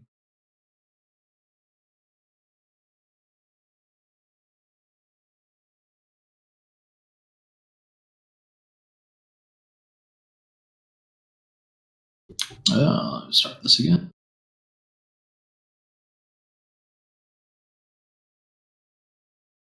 So does he like have to put out the fires that he already made and start all over again? Yes, the High Priest has to do the ritual completely for it to succeed. Alright, I'm gonna keep my eyes steady on that door. If I even see it creak, I'm gonna run and stop whatever's trying to come in.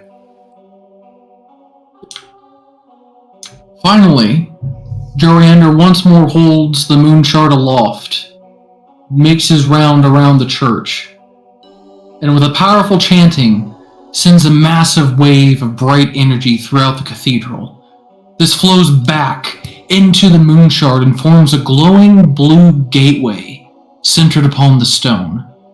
Through the portal, several orbs emerge. As soon as they enter the room, all normal light patterns warp and are drawn towards them. The attracted glow forms into a swirling pattern around the spheres and then coalesces into a single, dark, floating orb. Judging by the gasps and screams of panic erupting from the crowd, this does not normally occur during the Vigil of the Light ritual. The orb begins to circle around Joriander, spinning wildly, and begins to lash out with cold, glowing bolts of darkness that send him to the floor. The moon shard falls to the ground, and then through a crack in the boards to somewhere down below, you can almost feel the frigid, lifeless grasp of some ancient evil slip its fingers around the artifact as it's dragged out of the cracks. The high priest, prone, seems frozen in place as the orb assaults him. Juriander, no! One of the villagers calls out as he chases forward, pulling a short metal candle holder from its bracket at the end of a pew.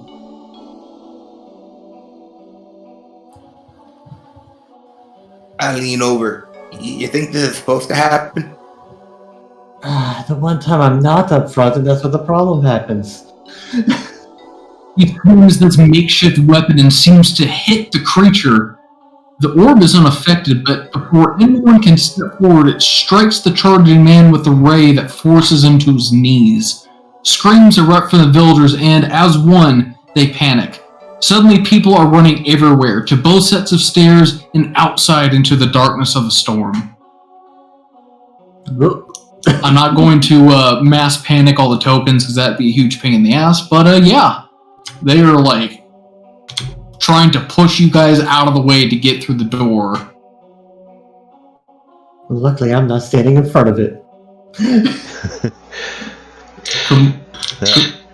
I am going to go ahead and begin to start pulling my bow, seeing this all begin to take form. And instead of walking towards the aisle, I'm going to try to steady on the pews, making my way towards the front.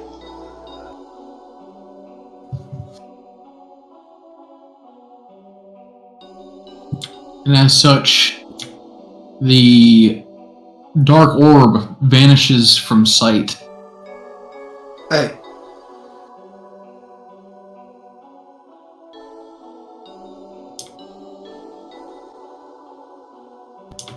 Kamor, do you resist the onslaught of grapple checks coming your way to shove your ass out? Yeah, alright everybody, now y'all need to calm down. If you go out there, you're gonna get hit by this ghosty miasma thing y'all keep talking about. Let's just all calm down. The crystal thing left, and I'll try to hold them off if I can. See if my words mean anything. Make persuasion at disadvantage.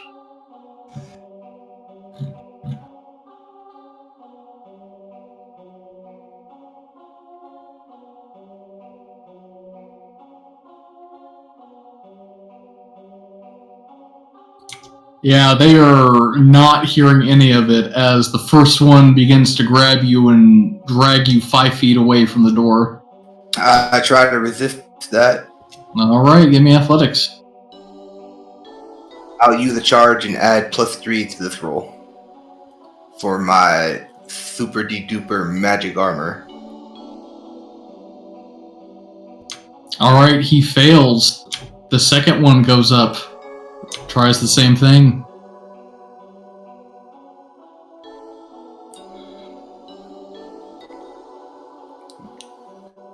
Guys, look, it left. Can't we just calm down? I'll use another charge, I guess. You still refuse to move. The third one comes up and tries. Everyone, you all came in here because there are dangers outside. It is easier to protect you in here than if you're scattered about out there. They ruined the high priest. We stand no chance in here. This is still the safest place to be. You've got fires, you've got yourselves, you've got people who are armed in here to protect you. Give me a persuasion at disadvantage. Kamor, give me another athletics check. I'll use another charge. That's 3 charges so far.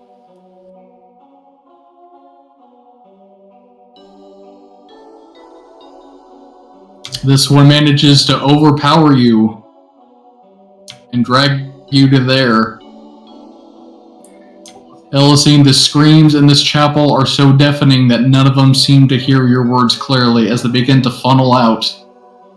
Nope. What in the hell? No! Stop! Stop! Hey, no! Stop floor! Can I shoot my gun in the air to get everybody's attention? You can certainly try. I'm gonna shoot somebody on the second floor. A hole through the ceiling.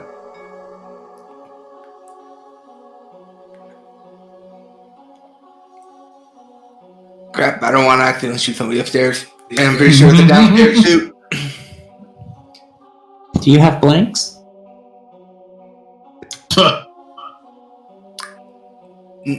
No.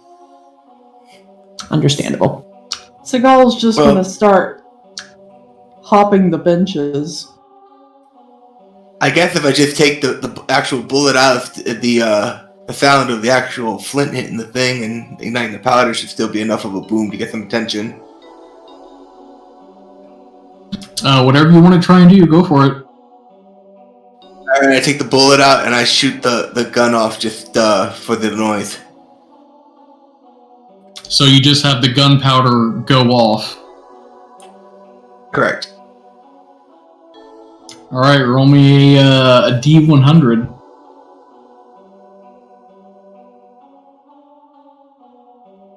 How many people do you panic? Did you want on the tower? My bad. No, you're fine. Okay, loud noise goes off. It makes people scream even more. They're funneling out, and as you're seeing some of them disperse to the outside, because not all of them are going outside, give me a perception check.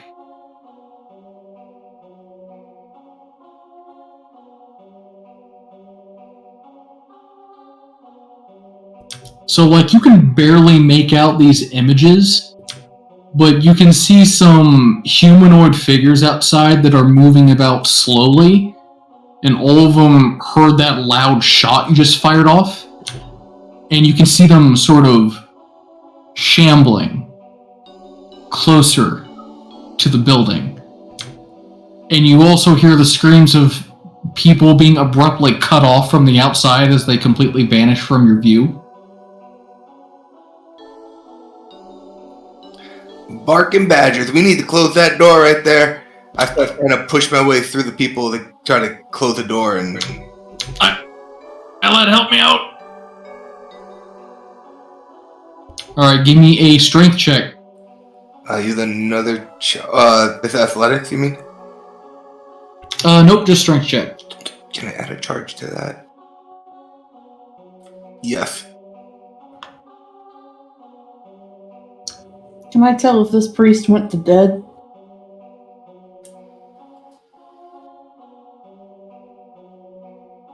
You can roll one more time because the mayor's helping you. Alright. I'm going to be adding another charge to this. Okay.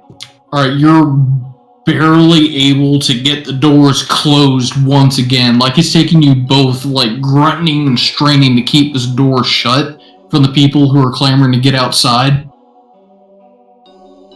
Whew. Thanks, Lana. Oh, I shouldn't have looked outside. That's... Oh, God. You can see he looks very, disturbed. Well, apparently whatever's out there wasn't enough to persuade the ones that ran out. What the hell went on in there? I don't know, some purple type jewel creature popped up, made a mess out of the whole thing, freaked everybody out.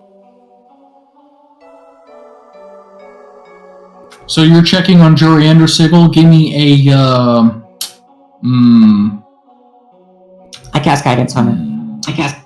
I mean, perception? See if I can notice him breathing or anything? like, see his breathing. Yeah, sure, perception's fine.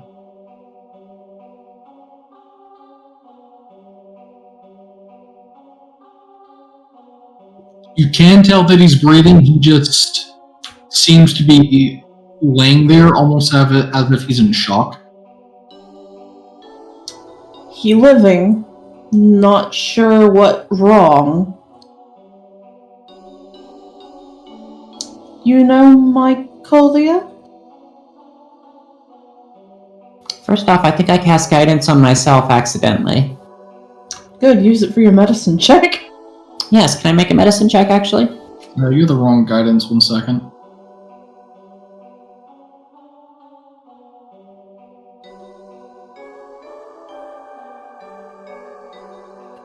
You put the 1d4 roll on whoever you're guidancing. And yeah, go for it.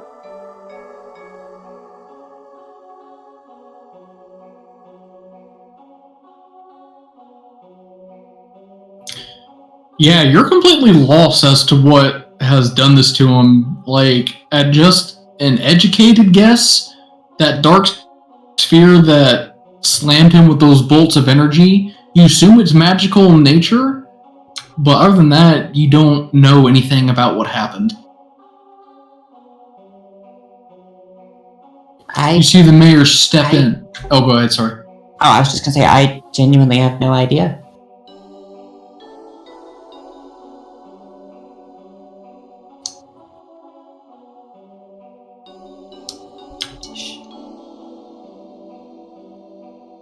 You see the mayor step forward as he steps up to quell the chaos that's been contained in here, and he takes out his large glowing maul and he just slams it on the ground, and he just yells, "Enough!"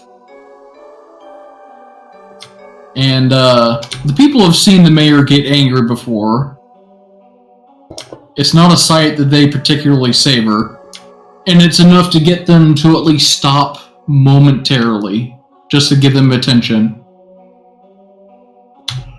People, you there against the wall, unsheath your blades, stout fellows, and let us rain ruin upon whatever these fiends are within the grounds of the cathedral. He looks over at the recently healed up adventurers that stumbled in. What, just the four of us? We need to get some of those people back. We won't be going out too far, but we need to defend what claws at our doors. I will not go out a coward. And he looks at Illicene and Kamor, and then back at you all who are looking at Joriander. You all have shown yourselves capable. If you can, save the clergy. Most are little more than untested students and protect the cathedral. I'm off to defend the rest of my village. With me, men! I didn't hit anything. I'm pretty sure we're going to get the opportunity. No, she's wondering why you called her capable when she hasn't done anything. Because he didn't see you, miss.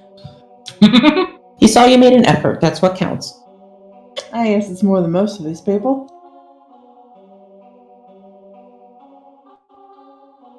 Except for that guy who was talking to me. Like, he tried to hit the thing with the candlestick and got, like, lasered or something. I like how none of these commoners have shirts on. And you see Joriander finally come to as he holds his head and he's staring in disbelief at the flaming altar there.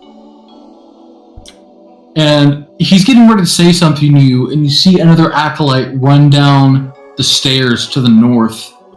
And he yells, "Help, there's smoke in the bell tower!"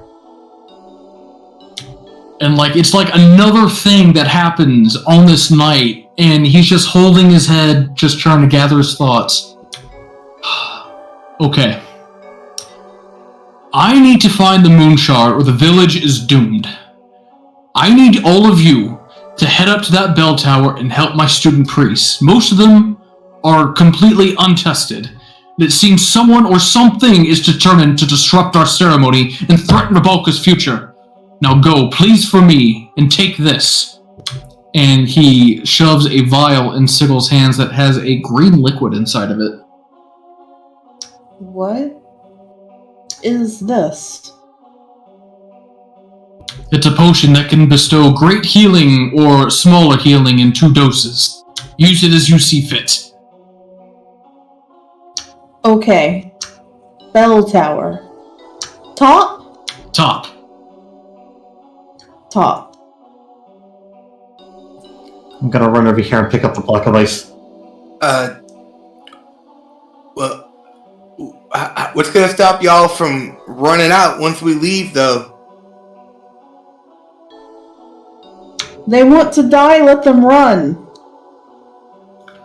I mean, we went and promised that their mayor that we would keep them safe. Only if they in here. We aren't going to survive if the ceiling caves in from a fire.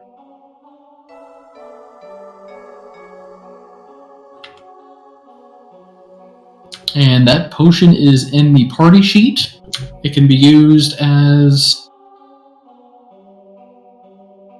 a potion of greater healing, or it can have 2 sips taken from it for a potion of healing. Nice. Okay.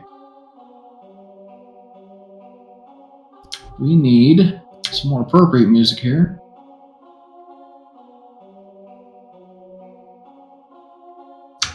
Not sure 100 gold is enough for this. Well, that was just to come here. This is just more helping out who needs it.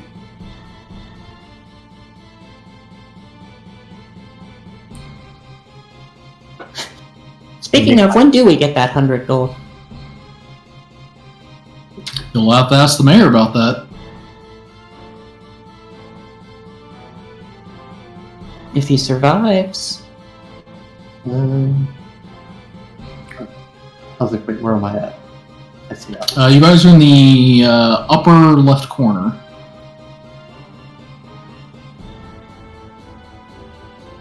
Got E on the stairs still there.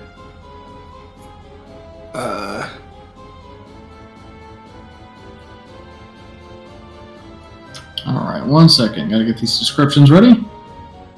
Got a block of ice in my hand.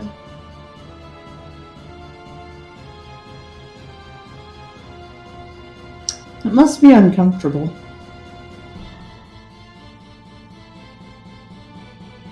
So, like, if you're, like, pretty much water and you're holding ice, do you, like, start to freeze and turn into ice?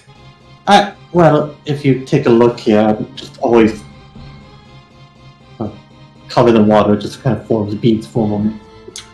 Alright, so Sigil, you open that first door. Yes. You just see thick bell ropes gently swaying. What is it? Bell ropes. Bell ropes? So, like, they're large, thick ropes that go up through holes in the ceiling. Oh, so there's one headed up through the ceiling? There's a few, yeah.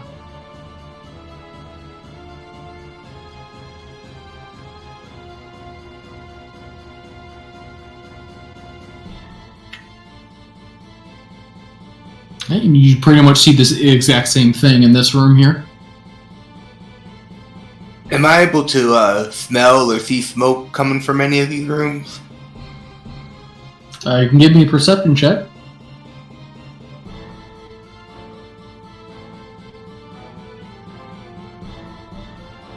You do smell a smoky smell, but it's not from anywhere, like, directly nearby.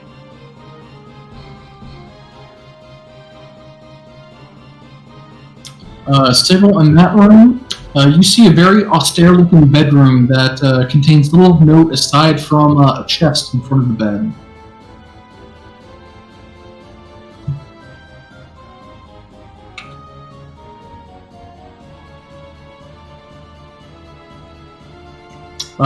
You see a writing table with 2 rolled-up scribbles on it.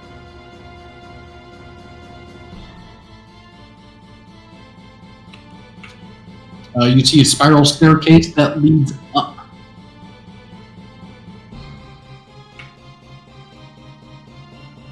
She's heading up.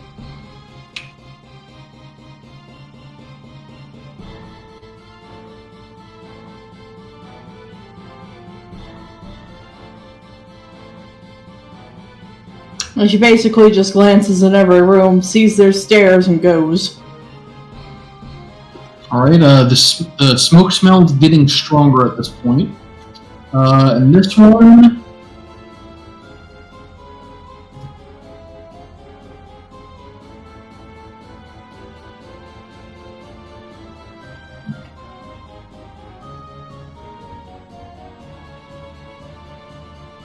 Don't see much except a long hallway there that curves around the side of the room.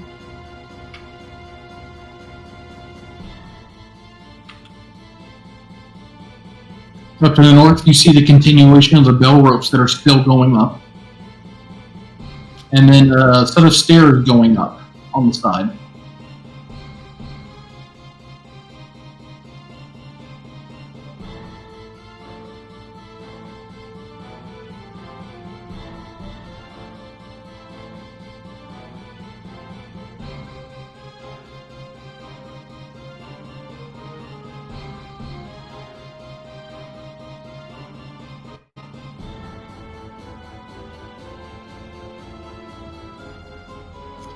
So here,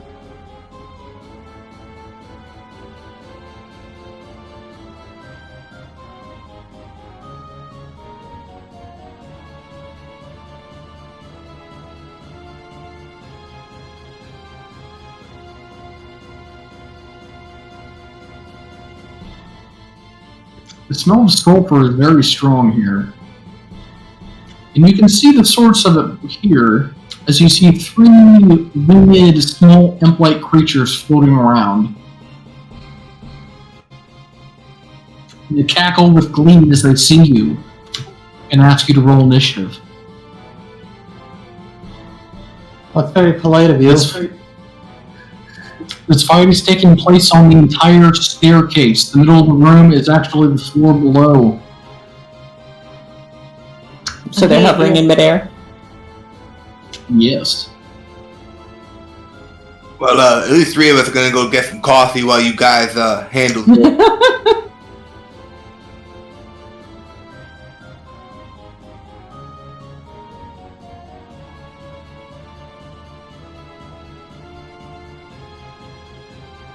They're all within 60 feet, yes? Yes. In that case, I'm gonna hold my staff out towards them, slam it on the ground a bit, and I cast Fairy Fire. Whoosh. Also, can I make the lights yellow? Yeah. Whatever light color you want. Let's see that save. Oh, one rolled a 20, but the other struck. Apply that effect on them.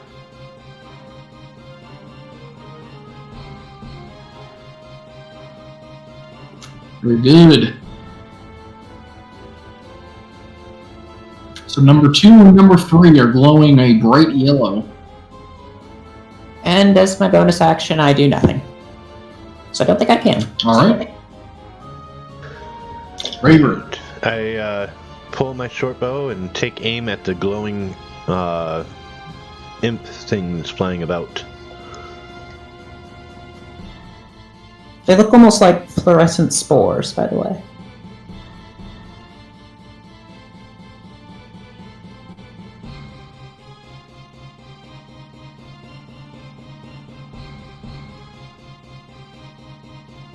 That'll hit.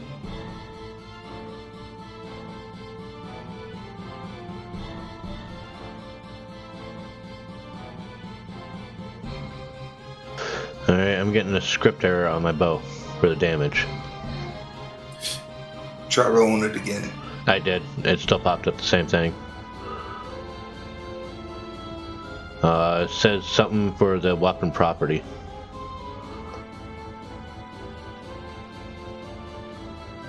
Oh, the damage is completely gone. Yeah, I had to switch the two-handed thing to bring it back, but then it's still not letting me. Maybe if you try doing that on your side, tap the two-handed till it goes back to two-handed.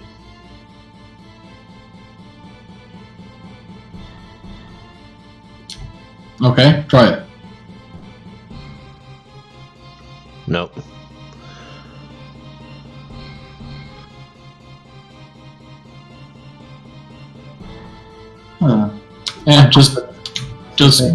Just leave it at one-handed. All right. Excellent shot. All right, and these stairs are leading downward that we're on right now. They're going up. Up. All right. Yep. So, well, essentially meaning from my perspective. So if I was to go back towards the north, that leads it down instead of up. If you follow the staircase in a clockwise fashion, you're going up. All right.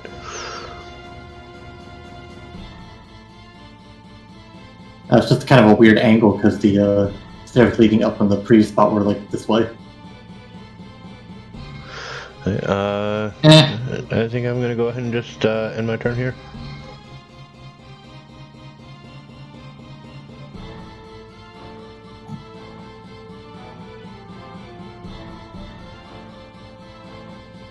Method number 1. He didn't like that bright light stuff.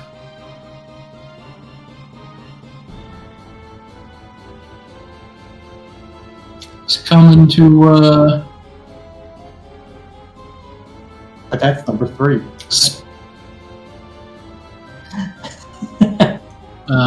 Yeah, number 1. Okay, here you are.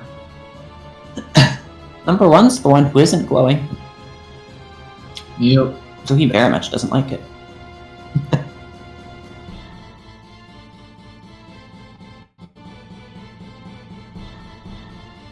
Hey there, little friend. No need to get all hostile. He's going to breathe fire at you 3 here.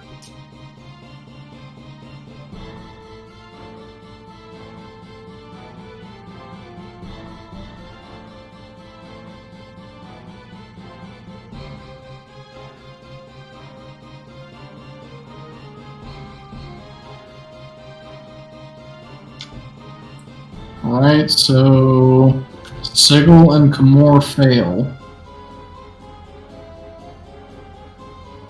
I'll take it. Wow, whopping 2 fire damage. Ooh, if I had hot sauce better than that. Number 2 is gonna spit fire at Illithine.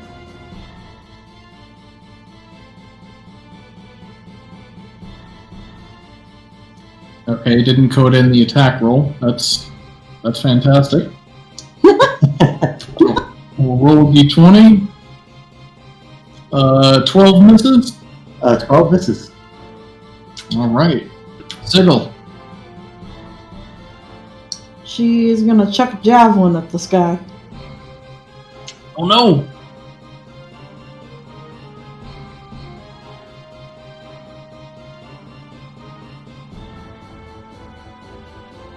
I can't hit shit. I should just stop. You have inspiration. Fine.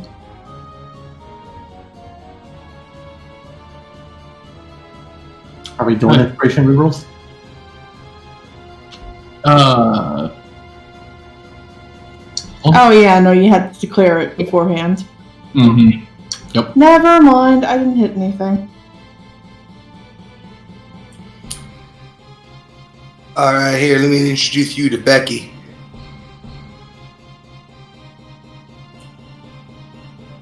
Damn it, Becky.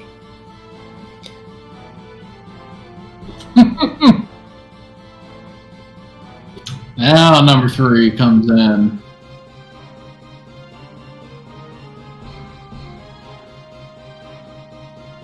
And he's going to spit fire at Raver.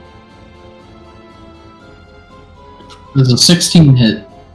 Yes.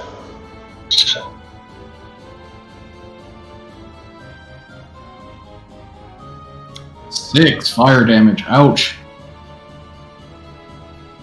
Illithine, give me an Arcana check. Arcana check? Alright. Yes. You've known that you, at the very least, have the power of the elements in your blood to some extent, and you know that oftentimes beings of fire, which these are clearly of the fire plane, you have a very strong inkling that tells you that these things are incredibly vulnerable to cold. Excellent.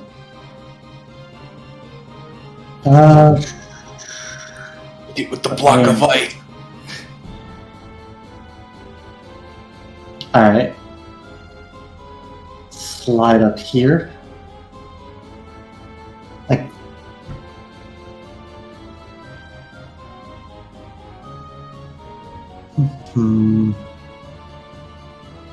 Alright, I can do. I'll draw my dagger and try to hit with the dagger. Dagger attack.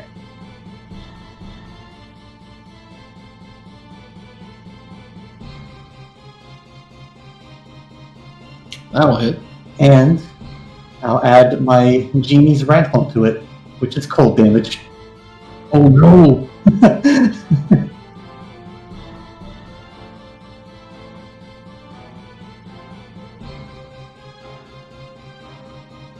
Owie! You feel like your dagger tip barely grazed its leg, but it screams out in pain as that cold energy tries to freeze its leg. You all take note of this. And that will...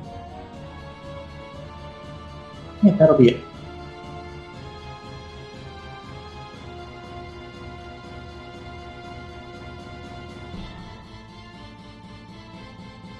Mycolia is going to do what I probably should have done while we were running up the stairs.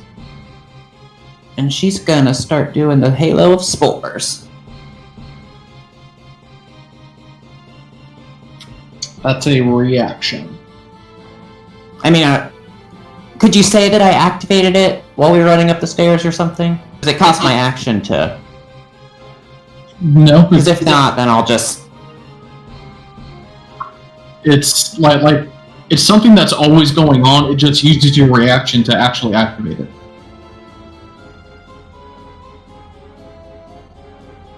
But isn't there a thing that does, gives me bonus HP or something?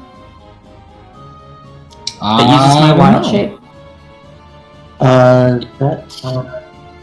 Yeah, I think that's symbiotic entity. Symbiotic entity. Yeah. That's what I meant. I'm gonna activate that. Oh, okay, I completely missed this feature.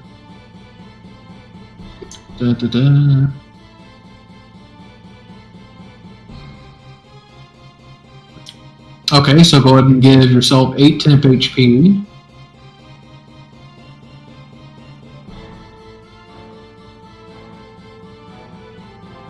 And now as a reaction. Interesting. Okay, gotcha.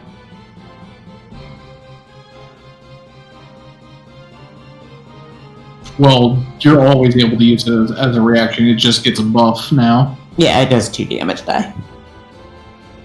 Alright, nice. Speaking of which, I should have used it earlier. Well, Oh well. Alright, I am going to take another shot at this Muppet here.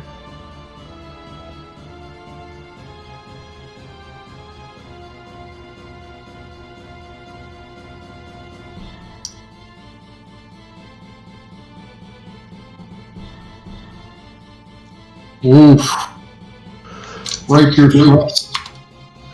Alright, now can I see the stairway that's leading further up? Or is this the actual top floor? It's still going up.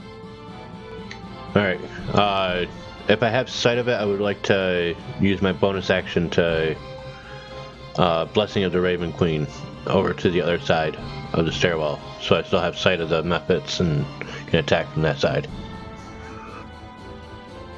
Alright, show me where.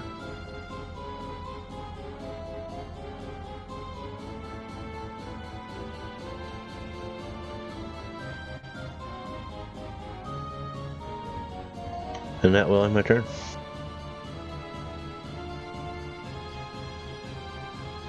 Also, I'd like to Halo of Spores damage that F one with my reaction.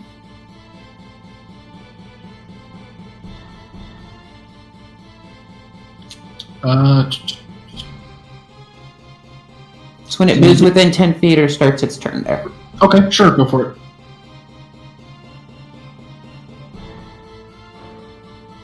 He fails.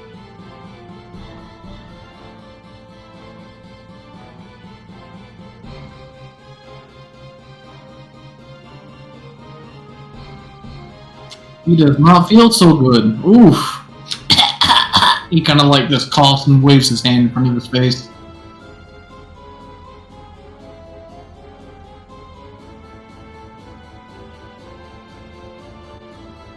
He's gonna try and scratch you for that.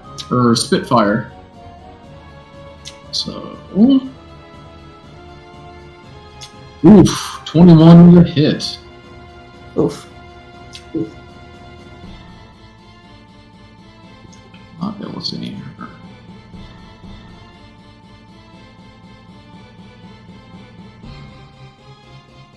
fire is completely absorbed by the spores, which do a little ignite, and then they vanish. And then reform.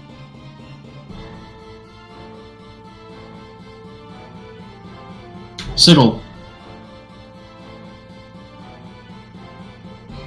Is this one right next to us on the stairs? Yes.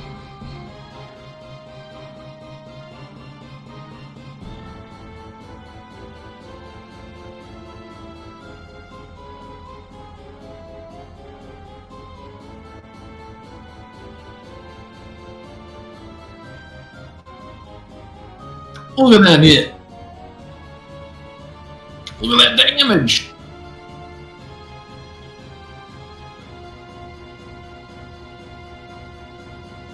Damn it, Becky!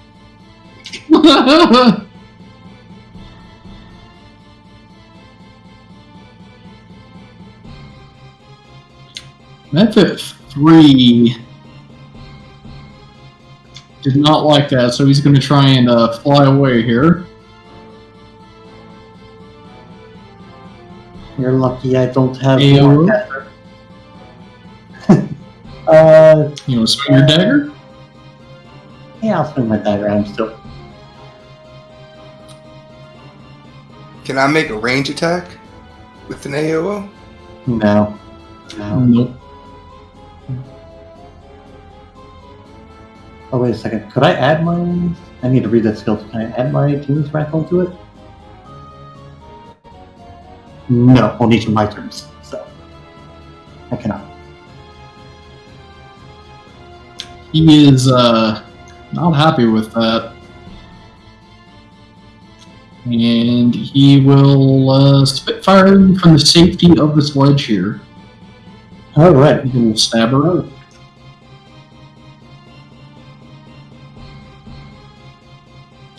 19 hits. That will hit.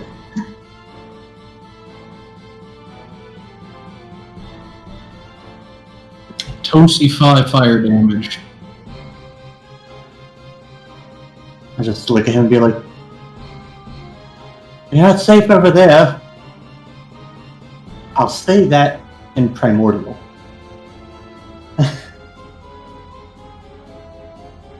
And as I say that, I'll cast Frostbite.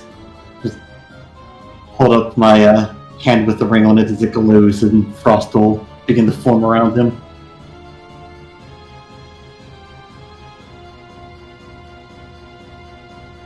He succeeded. He died.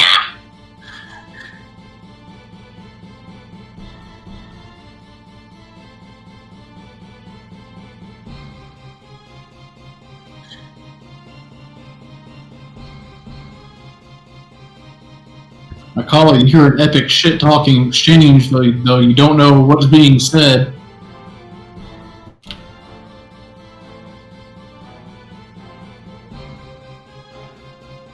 Silly question, but range spells, they don't have like the disadvantage when there's someone in melee. Yes, they are. Or yes, they do. Yes, they do. Okay.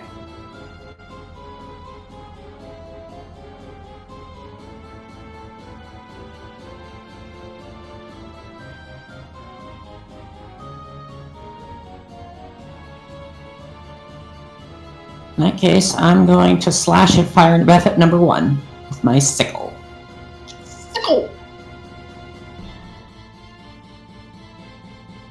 Alas. F.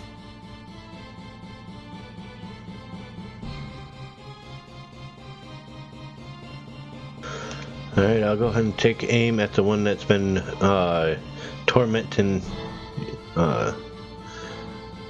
Ulysine.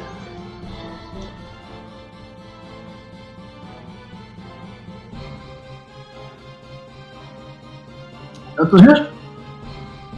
But you have advantage. It's got Oh, wait, you're about to run now. That's right. Yep. Yeah. Ooh. Wow, that's a sturdy one.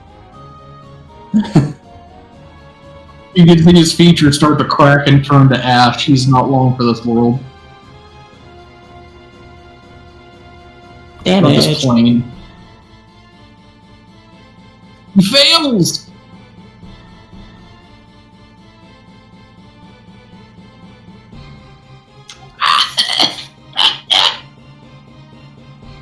He gags violently.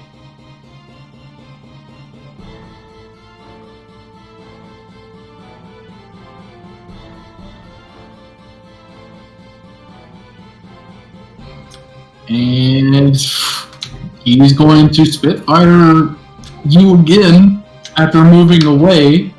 I'm going to take an AOO. Do it. In here.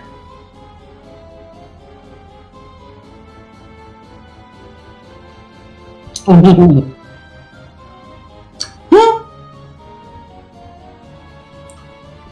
He didn't make it. he Get did him. indeed. But as you guys sink your weapons into it, its body starts to react violently as it explodes. Well, ain't that just dandy.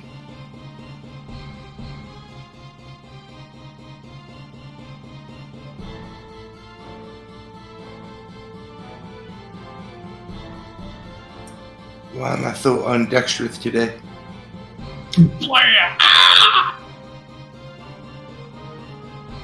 He's out.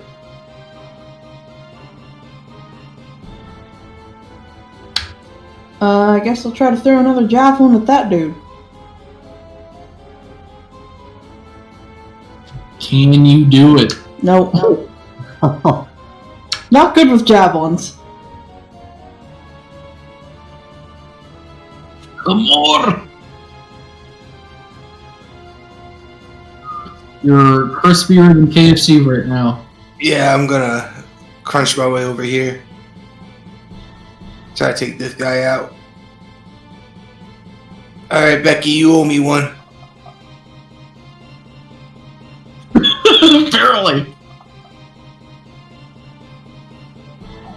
Boom. I hit the deck.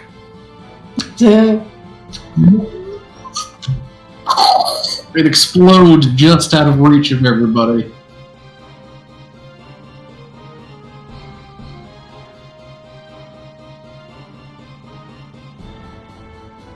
Alright. I'm gonna need a breather here for a minute, guys. Yeah. A little, is it hot in here? Or is that just me? Oof. If I look up, is there like a fire going on above us? You don't see any fire going upstairs. You do see some smoke that's drifting upwards, but there is still room to go up if you wish. If you need a breather, you stay here. I'm gonna head up there and make sure there's a fire. Unlocked you.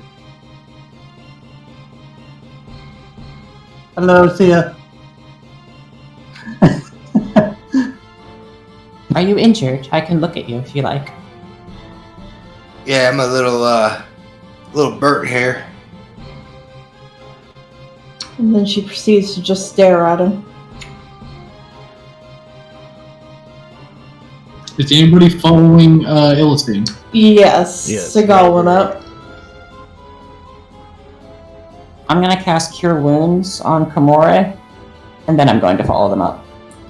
And on the way up the stairs, I'm going to go ahead and drink my potion of healing. Okay.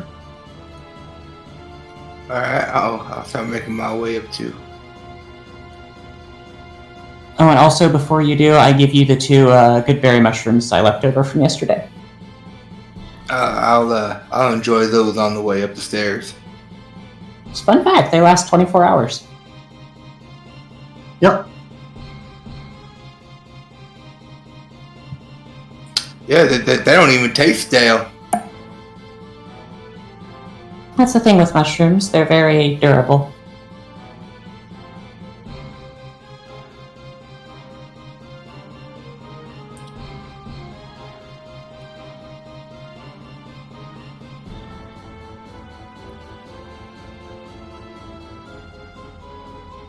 As you guys run up the stairs, you see the bells that are mostly untouched here. But you see two birds sitting atop. And They don't look like normal birds. They're both crackling with electricity and have very red eyes and leer at you. And call to demand more initiative being rolled. Damn thunder chickens. I hate this place. Oh, I think I had the same initiative as last time.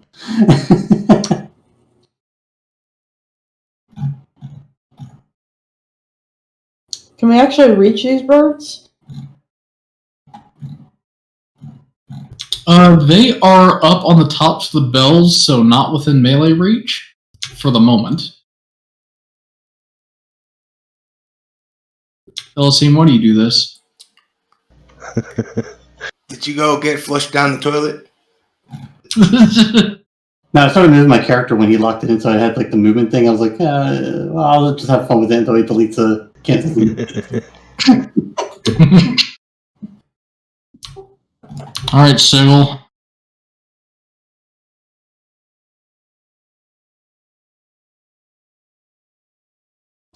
Well, Huzzah, I'm not last.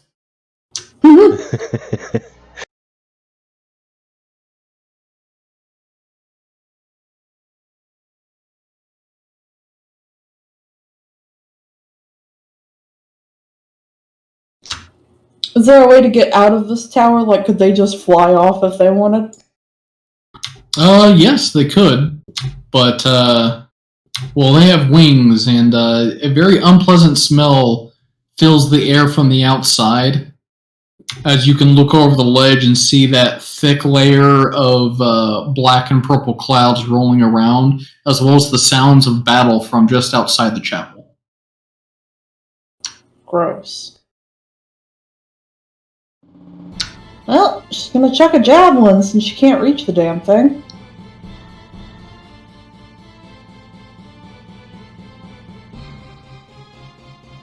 Oh, that'll hit.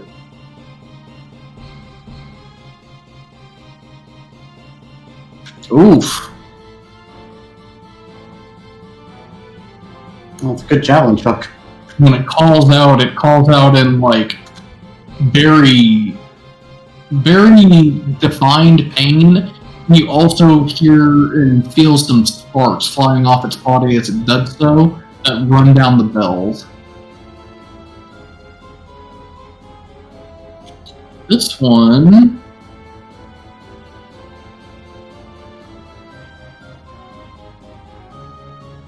This is number one. He'll fly down to peck at Raver.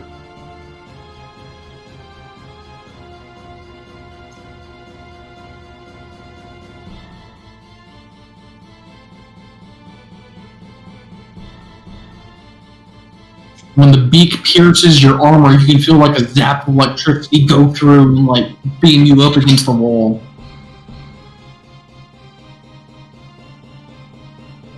And it will attempt to fly away at this.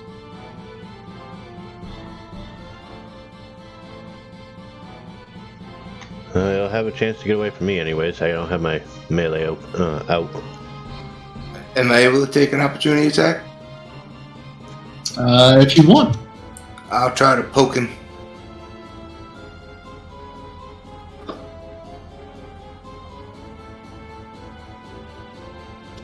Oof. It cries out again as the sound of thunder echoes off in the distance. I don't like how there's like noise coming from back there.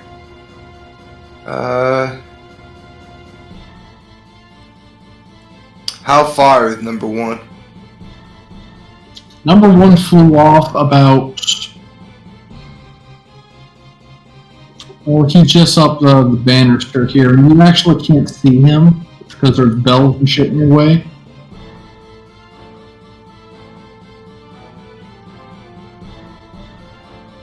You could attack number two, be at a -2, and from there, a straight shot.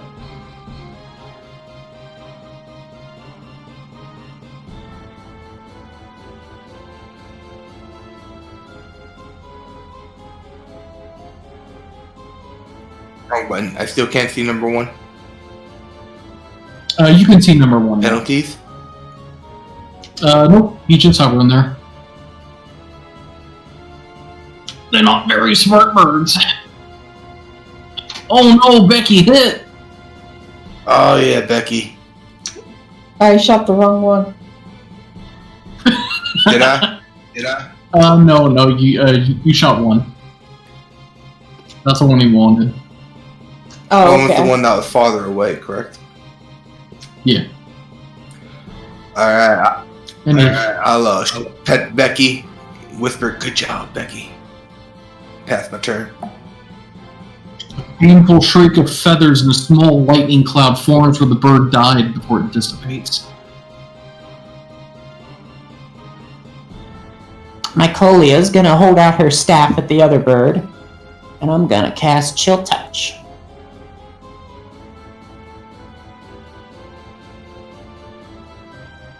Yes. Yes. I'm gonna move a little closer to the others, and that'll be my turn. And also, when its turn starts, I'm gonna use my thing Okay. for some damage. It fails!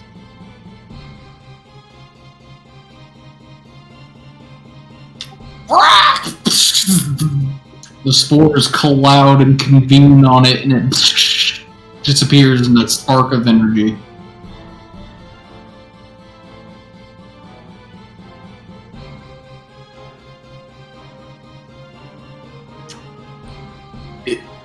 With that, you all have cleared all the way up to the bell tower. Is there anything burning? Nope. Good. We are done here then, yes? Should go back down and check, yes? Yes, make sure that nothing has happened to any of those down in the main chamber. It sounds like there's still fighting going on outside. Are there windows we could look outside and see how that's going? Can only see miasma. Yeah, you can't see down at the bottom of the mist, but you can definitely hear it. Amir sounds like he's having a fun time. Each their own, I guess. I'll start making my way downstairs. Yeah, I'll go ahead and Anybody make want my to take way. this block of ice and just chuck it out there and hope for the best? Keep ice. Alright.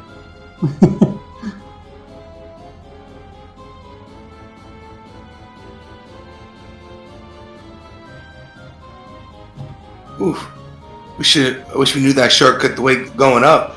It's like a slide, it's only one way. Slides are two-way if you're brave enough. If you're Uriel.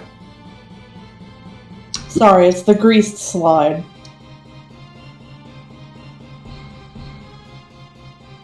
So, you guys come down, and one of the bishops rush up to meet you.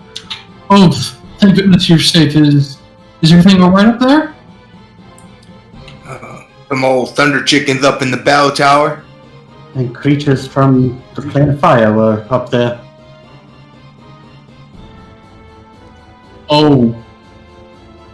I've never heard of those showing up here before. Oh, typically you need someone else to bring them around. So, I'd like to roll insight on this guy when he responds to that. Okay.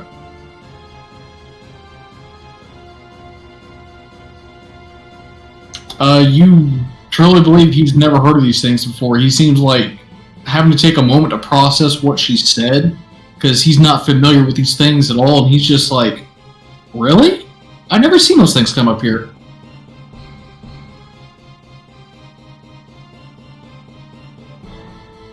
Well, you look rather banged up. Is there any way that I can treat you somewhat? If you don't mind healing some of these wounds.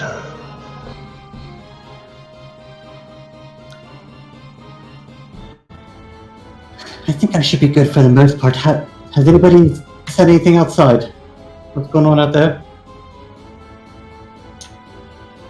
Oh, well, I mean, I can still hear the mayor shouting up there, so I know he hasn't gone down yet, thankfully. I need everybody to roll a 1d4 plus, and add +2 to the total.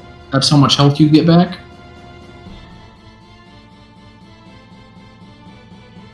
Back at full. I suppose that doesn't restore temp HP? No. Lame. You have temp HP! Understandable, though. It's temporary Okay, for a more temp reason. Nothing restores temp HP. Except more temp HP. And as It's we- not restored, it just overwrites it. As you're in the process of being healed, you see a man and another one come up from the stairway to the south. They look completely battered, bruised, and some of their cleric robes have been torn. Oh God, it's a mess down there. What's going on down there? The crypt, the dead that dwell there, they've always protected our cathedral, and they've been made to rise up against us. Can the gods have forsaken us? And the other man who's like turning in them to try and calm them down, trying to speak in hushed tones. Look, we were separated from High Priest Joriander. He pushed ahead searching for the moon shard, and we were set upon by the dead of the crypt, and I fear we may never see Joriander alive again. He disappeared into the darkness. Could you please go in search of him? Our magic is spent, and all we can do now is just pray to our God to save us from all this evil. Turn to the rest of the group, you're like, guess we're earning our keep first day. This bonus pay. It better be. I pull up my gun. I suppose getting to live is our bonus. May the gods give strength to your endeavors and adventures. Could live back home. Should have stayed on the boat. One more thing before you go. I know that there's some scant magical items down there. If you happen to stumble across any, please take them to help in our defense, as our thanks for your aid. Well, that makes me feel quite much better.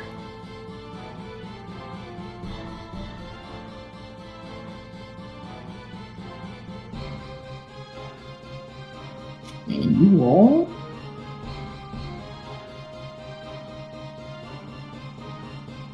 Mostly worry about Red Cap.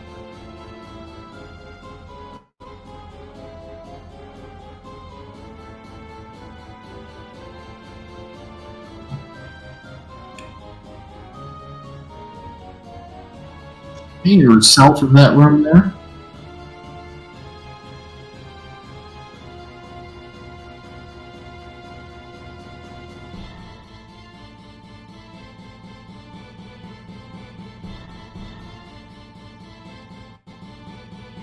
Oh, come on.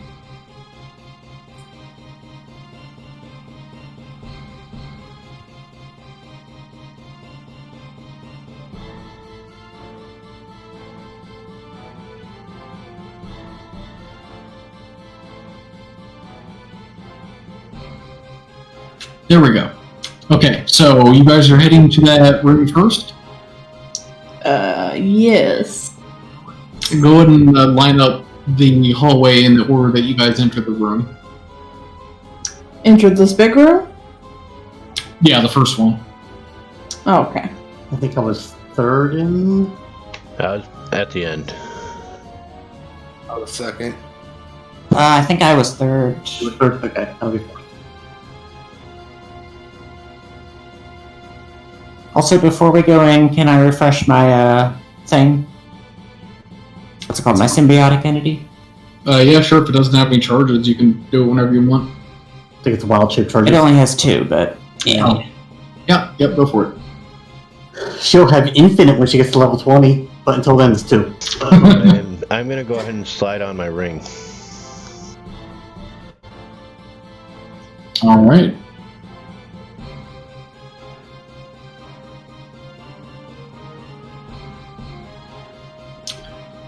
So you go ahead and open the door there, and you see ceremonial garb and items line the walls, as well as a very ugly-looking creature that's rolling around in one of the claws.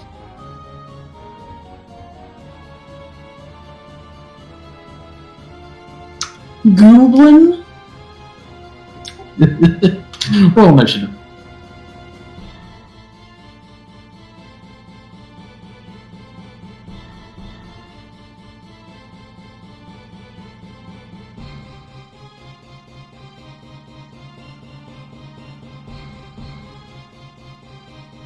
So, Mikawa, you hear whatever signal the reaction is whenever she opens the door. It's a growl. Can I squeeze through? Yep.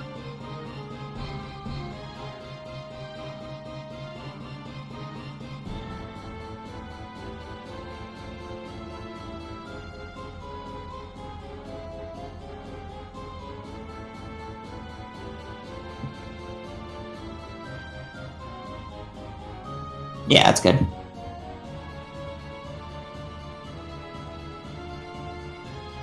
Oh god, this thing is horrifying.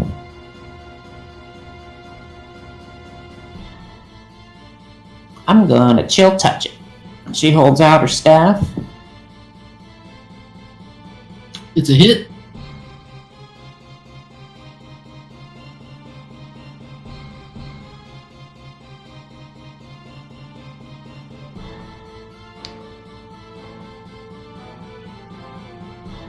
Is it undead? It is. It has disadvantage Against you. against me. And like a little... Sorry, go ahead. Oh no, go ahead. No, I was gonna say like a little almost fungal-y growth appears on like its shoulder or something. And that's what It I'm sees that hitting and it's the like hand is. panicking as it's floating.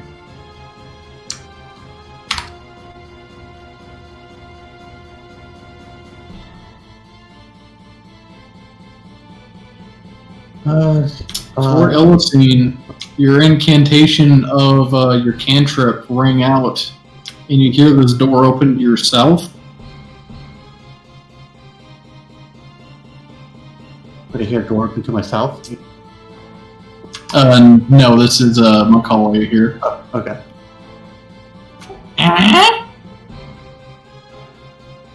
You see this thing like hobble as it cackles this really ugly laugh. It goes right up to you. Tries to claw you.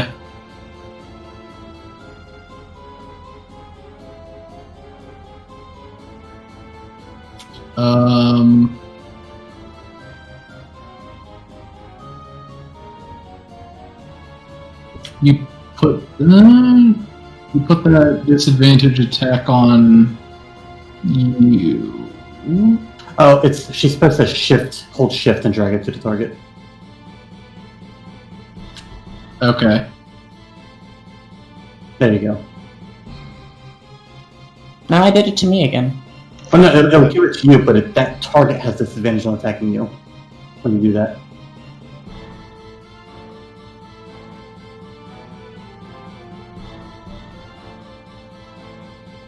Yeah, so it looks like you have to reapply it again.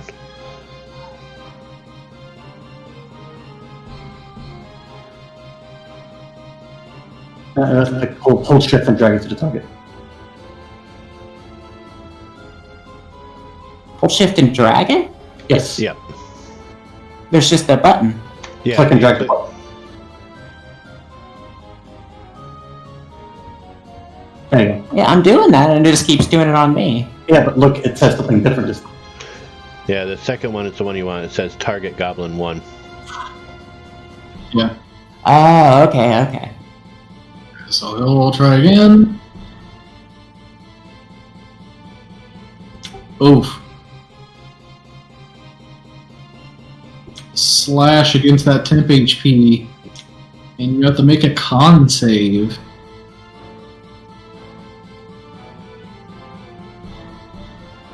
Oof. And your body locks up as you become paralyzed.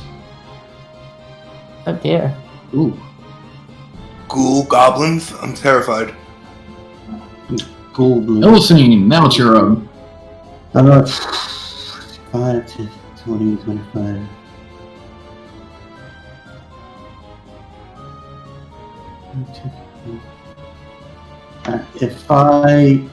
If I move to there, can I get into the room, or is there something in the front of the door?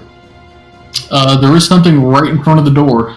Okay, then I will continue to there. That'll be my entire movement to get through everyone. And I will cast Armor of Agathis on myself. Okay.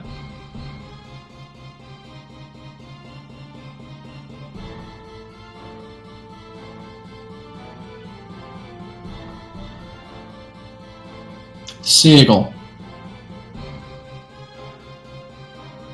You said there's something in front of the door?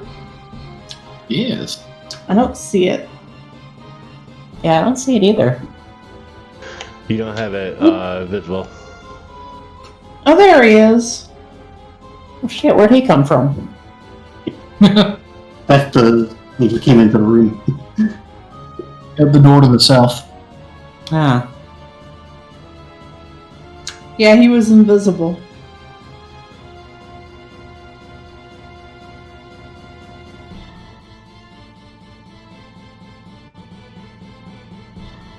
Well,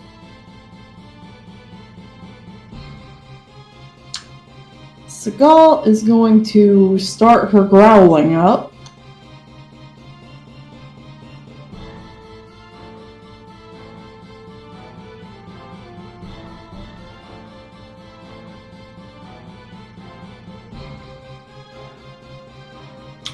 And lay into this thing.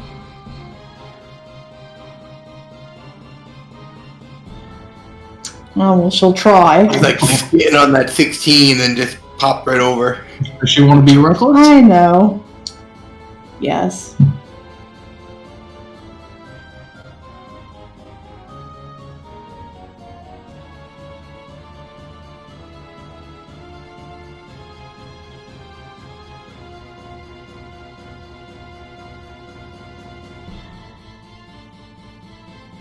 Alright, now I can see this thing. Do I have any penalties trying to hit it?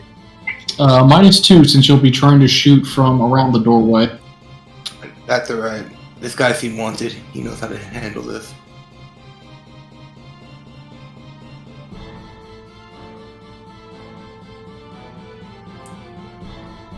Wow! In words of my uncle's best friend's cousin, one shot, one kill.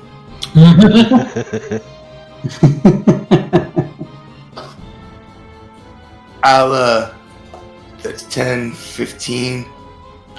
Let's take a step in the room here and see what I can see. 15, 20, 25, 30. I'll walk right up next to him, point my gun at him, be all intimidated like, and pass my turn. Well, before his turn, you will hear another door opening to the south.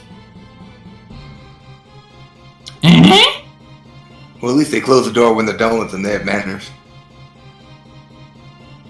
And the first thing he sees is Mycalia there. I still don't see him, but can I... Well, can I use reactions while I'm paralyzed? Because I can't. No. No, fortunately, no.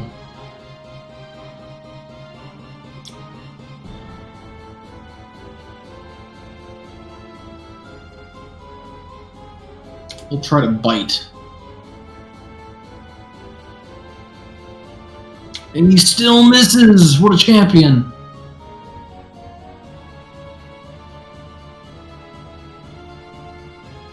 Number one doesn't like this thing he's pointing at him. He's going to try and leap at him and claw.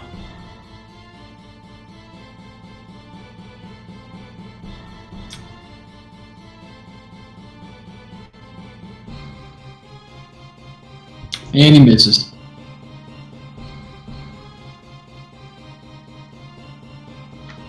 start off by moving to there to see what I can see. I'm gonna try to strike at Goblin 3 with my rapier. Alright, -2.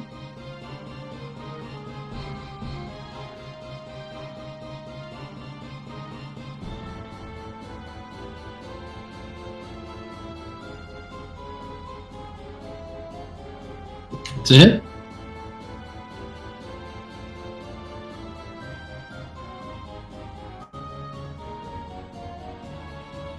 Wow! Runs him right through.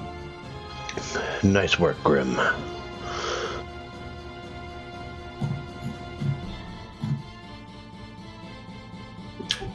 Cully, give me a con save. You can roll saves out in the open. Damn. Oof, you're still paralyzed. But... Wait. Alright.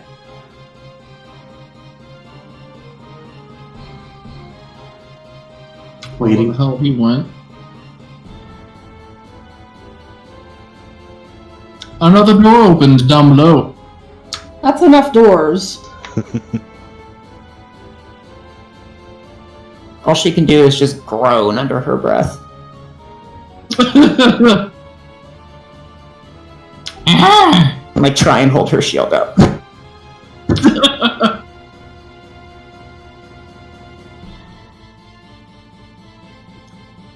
Mighty boy. Oh, he gets a bite. Chomps only gets temp HP. Tastes like Diet Coke. He hates it. Is there something in front of the door now? Yes. But you can see it. I actually can't. Like, no. Door's open, right? Yeah, I can see Oh, it. there you go. Yeah, it is. I can see him now. No, that's kind of a disgusting little creature, isn't it?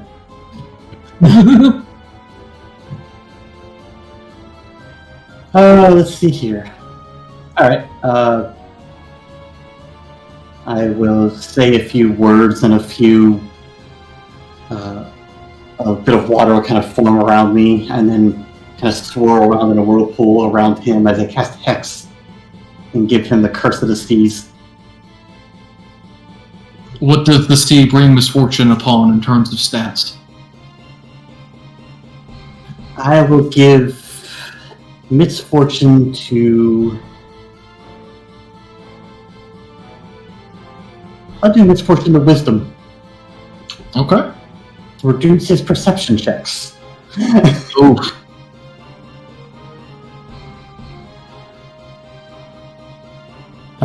And then I will try to stab at him with the dagger. Okay, -2. -2.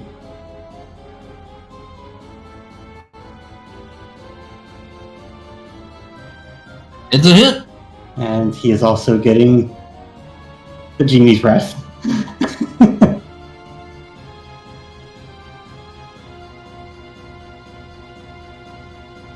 Ooh. You hear this like painful chittering and yelling mixed around the door as you like stab it right into his neck. And you can see the curse take effect, blocking his skin, as well as start to freeze it where I stabbed him.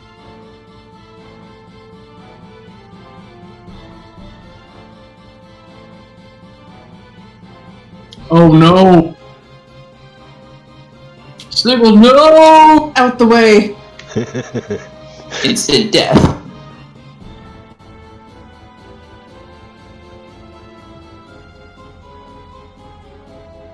Please block that southern door.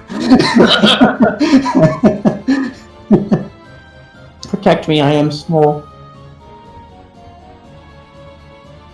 So I just see this one goblin here. Yep.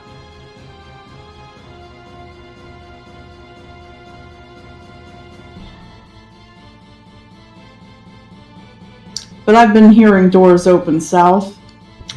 You have. she'll step here.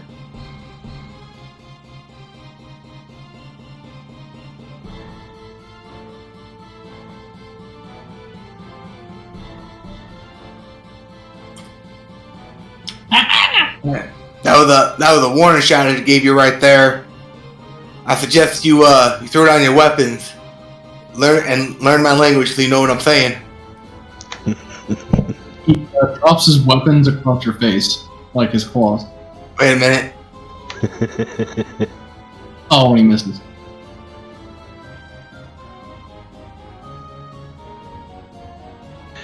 I'll step up so I can see what's in the room.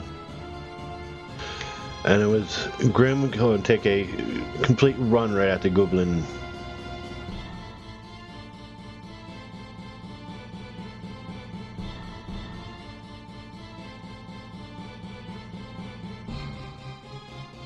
Shouldn't have run.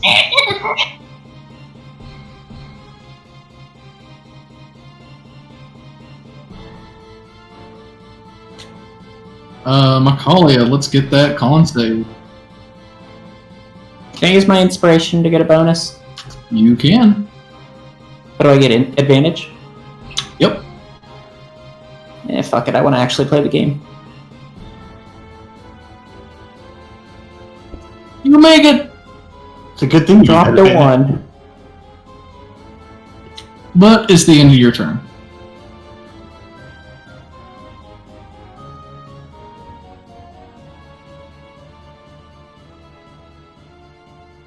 Okay. Step there. Now I can get a look at the room.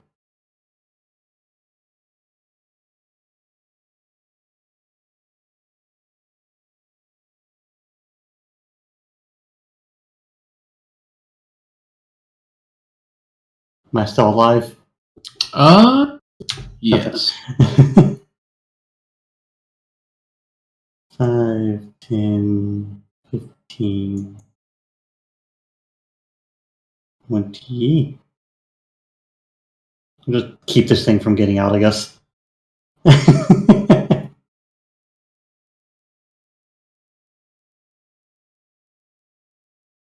as you move, you hear something. What do I hear?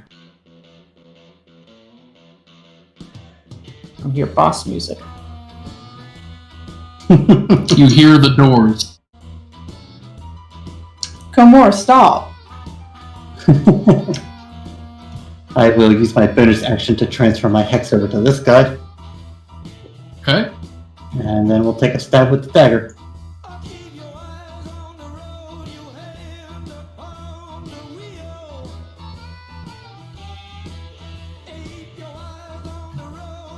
You get that extra cold damage in there.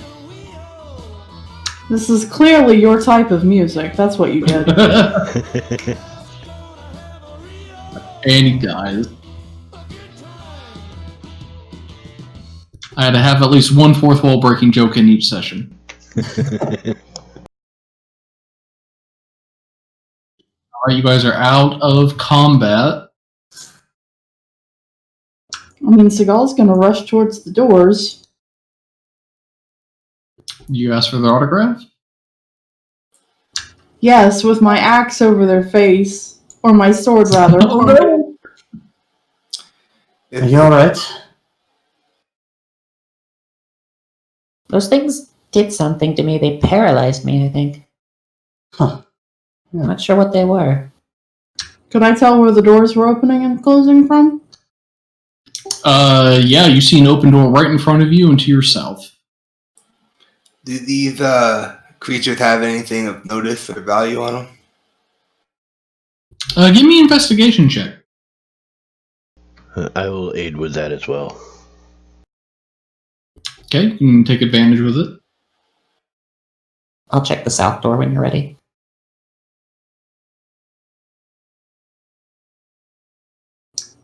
I don't see any more, do I? No, you don't. I'm willing to let Sigil go first. She seems the hardy type. Or So, Kamor, you're looking around that first room. You're looking through the bodies, and the one that was giving you a hard time against the wall, you saw some ceremonial garb that it was rolling around in, and you are happening upon this very entrancing looking pearl that's a bit bigger than usual. I'll pick that up. I'll tuck it away for later, but I'll kind of raise it up, show it to Raver, and then tuck it away for later until we can have more time. Looks like a good find. Now I can cast Identify legally, maybe. I'll try to open up this door here whenever you get around to me. Okay. Was anyone else investigating anything more? I was checking the south room here. Okay. That one is 16. Seagal was basically sprinting through this place like a mad woman to try to hit something before her rage ended. Let's see. My colleague, give me an investigation check. I feel like your rage ended. I feel like that's the case. Yes.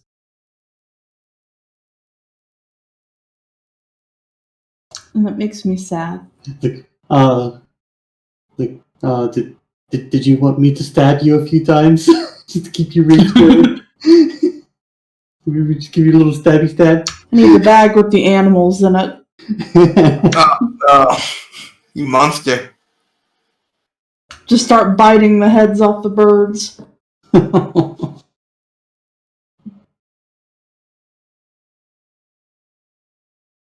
So throughout your investigation, you find 2 potions of healing, 4 flasks of holy water, a healing word scroll,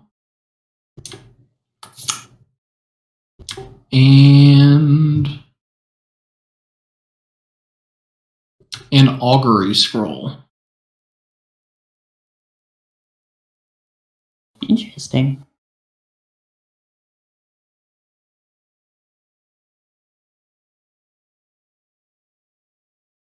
Are these rooms furnished at all?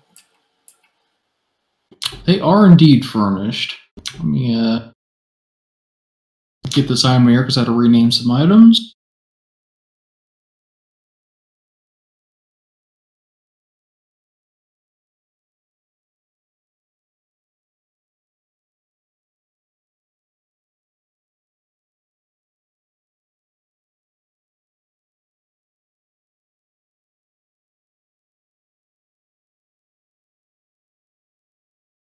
All right. Raver and Kamor, you guys don't find anything more in that room or the one above. Let's see. Elisine, go ahead. Do you come to a closed door? Do you open it? Yep. If it's All right, open. go ahead. You see another door and then a hallway that leads to another door. Alright, well, this looks kind of dead-endish here. I'll try this door. Go to Sigil. I have to read 2 different maps for this, so that's why I'm being slow on the uptake here. Oh, that's alright, take your time. That's why I'm kind of letting you get around to everybody before I do anything. So the room Sigil stumbled upon is a looks like a resting room. Every holy symbol known in the Clavic Kingdom lines these walls here. Text stored here detail the gods and religions of the region.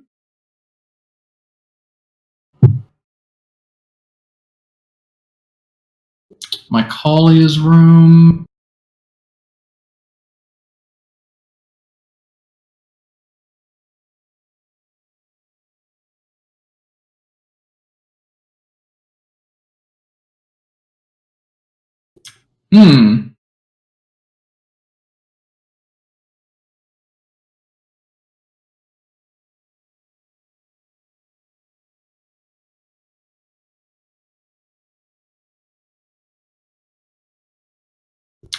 This looks like it's a brewery of some sort. You still see holy symbols around it, but like it's a holy brewery of some kind. You think me might be involved in some ceremonies here? Holy alcohol. Curious.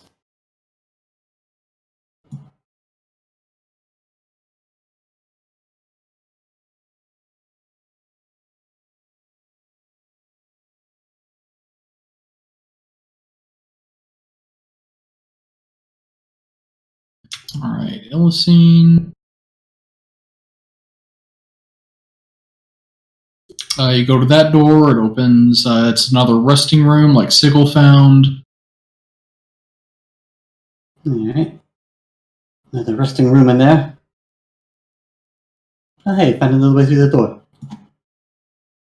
Raver and Mycolia, give me a perception check for this room here.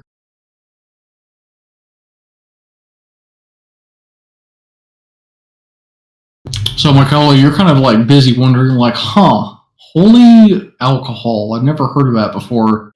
Raver, while she's pondering this, you spy out of the corner of your eye, there are 2 outlines of doors in the north and south wall. I'll go ahead and check them out. No, this seems like a... Is this a brewery? Yes. Interesting, is it not? Raver, you open this secret door here, and you see what looks like a hatch, a trap door of sorts that opens up and leads down below. I'll investigate it. Okay, give me an investigation check. Nope.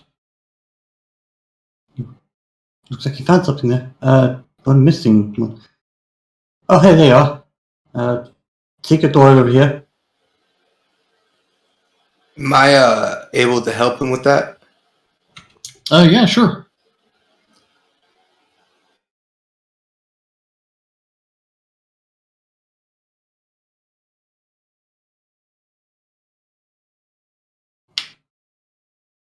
You can roll with advantage there, Reaver. Yeah, you can roll another time.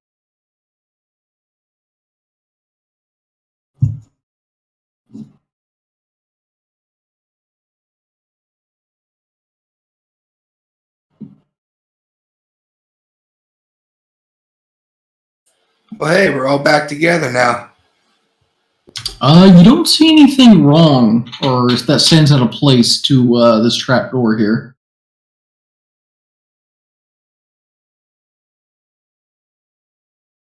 I'll go ahead and delve down and see what we can find.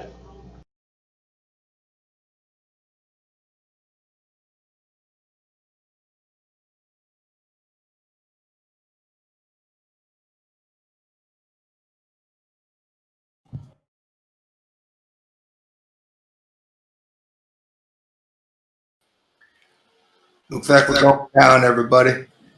So you go to open up the hatch, and as you put your hand on the latch and pull up, you see a flash coming from the hatch as this acidic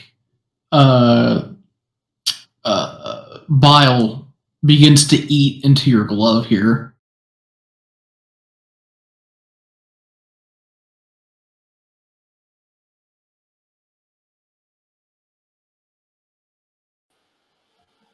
You feel if the powers of your ring had not intervened, you would have lost a lot of skin on that hand there. This was definitely a great find. Oh, that was close. You worried about a bit of acid. Come on, move. I'll open it up. Was it trapped? It already open now. It is indeed open, and you see a staircase going down. Oh, wow. Look back at the person with the big weapon. You first? Lots of people in way. I'll make my way down and make room. She'll head down. I'll follow. We go third. Okay.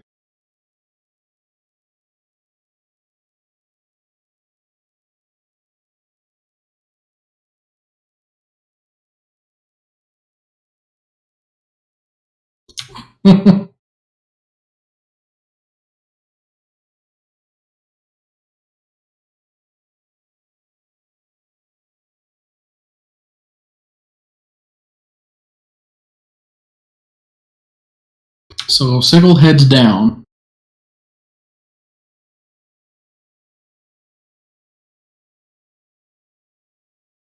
I was right behind her. Oh, we're locked again. Yeah. And I said I head down to make room for Sigil. Yeah, so technically Kamor went down first. Yeah. Comor, Sigil, myself.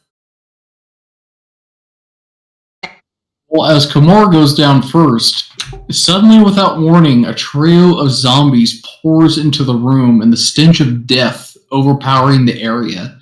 They press forward, flesh peeling from their faces, with arms outstretched, rusted rapiers in one hand and the other set to rend the flesh from your bones. And they set to dine upon your internal organs. Roll initiative again. And I like rub my my nose between my eyes. I hate this.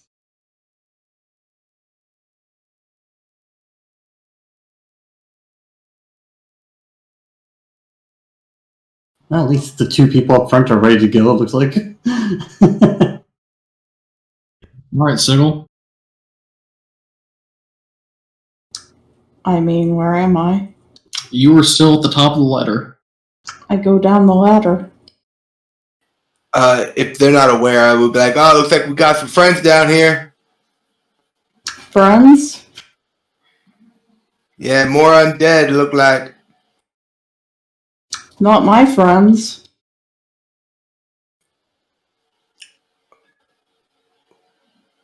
Translator! It's a metaphor, dear. What? Alright, Sigil, what you doing? Just stab them. That option.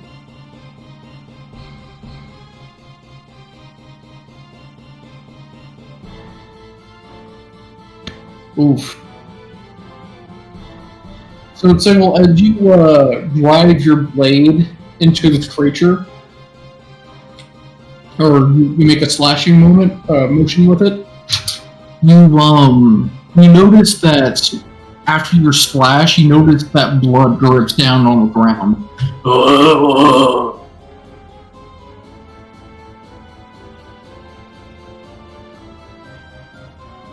What? Come on. I was a little lost with what happened there.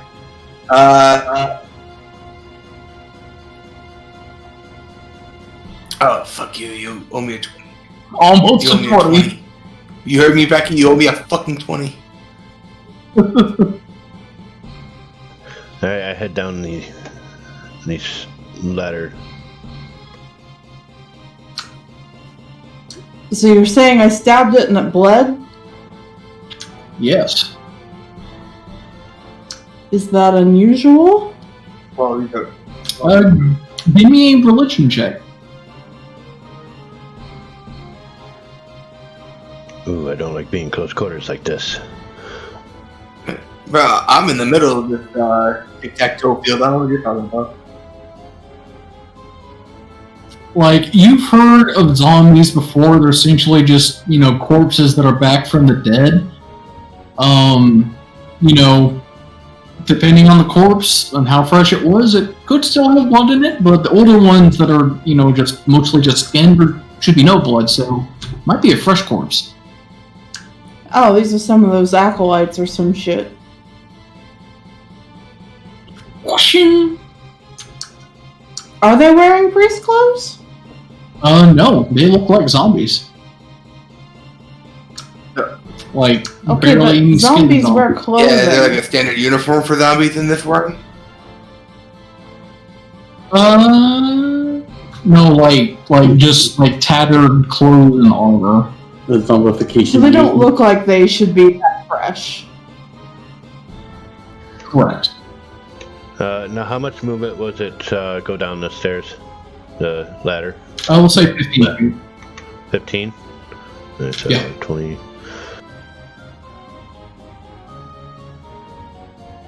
I will move to there. Circle around this one.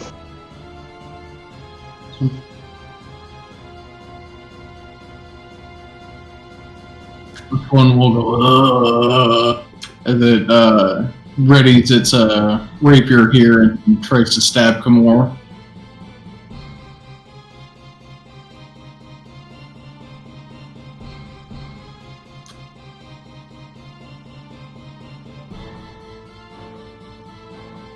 Misses. Kamor, Raver, and Sigil. I need you guys to make an insight intelligence check. Raver, you can have advantage on this.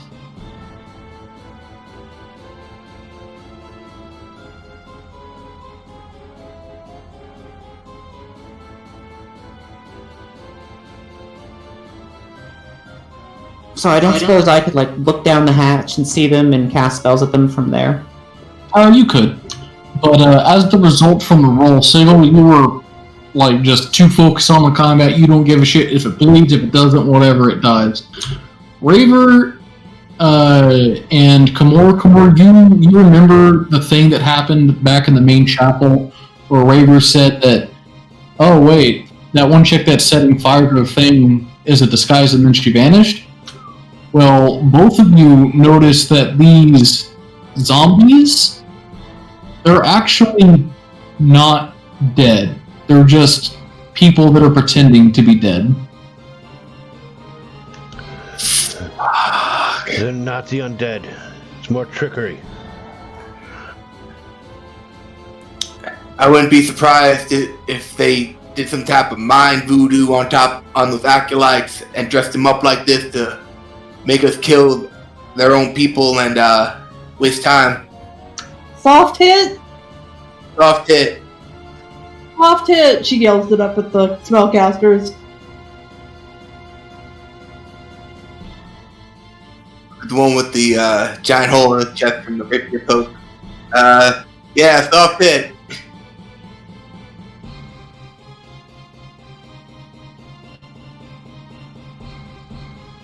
Well, she can't tell which one's more damaged, so she's gonna aim for just whichever one looks nicer. Okay. And she gonna point her staff down and chill touch.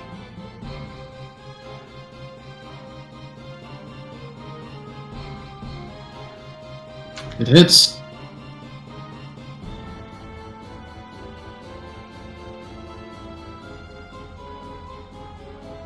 I mean, no, that's... It totally, like, realizes that, they've been discovered here. Wait, you think this is a bunch of Drow playing dress up again? It certainly seems that way. Not sure if it is actually Drow, but they're definitely something not undead.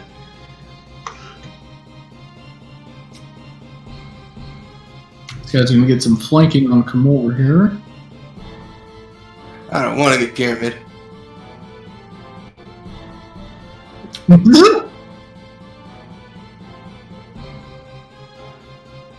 Well, you didn't. Yeah.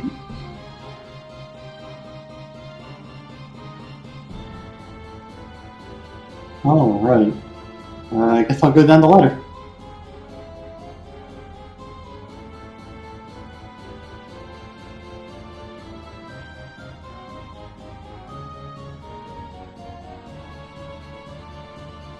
Oh, there's literally one right here.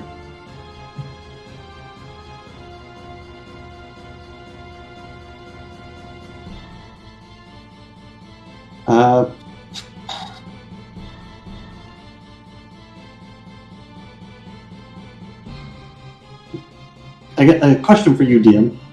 If Yep. I hex him and then do a knockout attack, will that still kill him?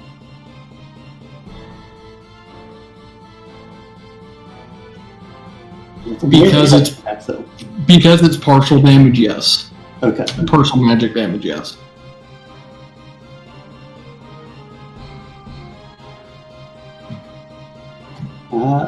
As I come down the ladder, I see that there's somebody there. I'll just kind of slide down the rest of the way and try to bring the butt of the dagger down on top of this guy's head.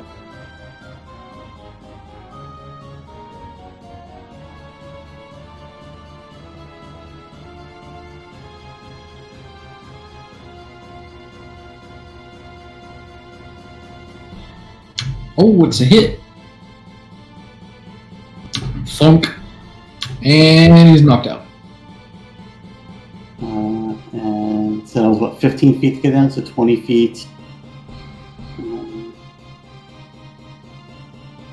Move to there.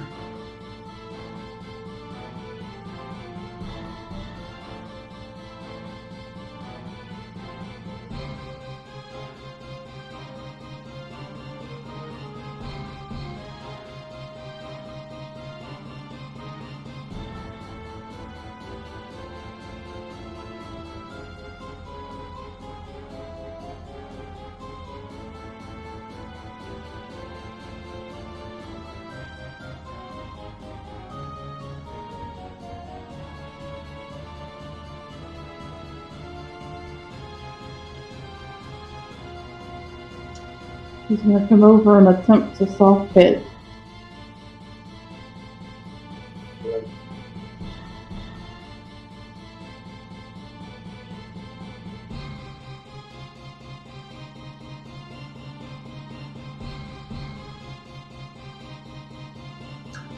She's gonna be a little reckless with it though.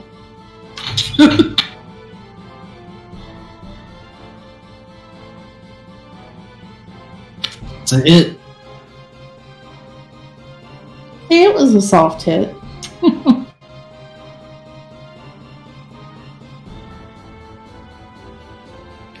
I like to flip my gun over, grab by the barrel, and try to knock him out with the butt of the gun. Okay. I'm going to roll for that. Roll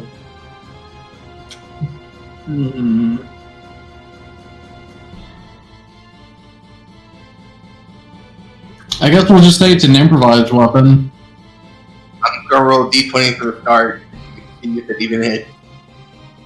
Yep, it hits. Alright, and with that D4 plus modifier, or is it just my strength modifier? Oh, then does 0 damage.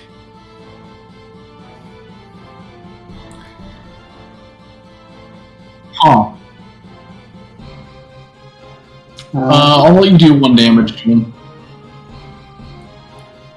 Would you say 1? Yeah, just 1. I put it on him. I pass. Alright. I try to make my swing as soft hit as possible.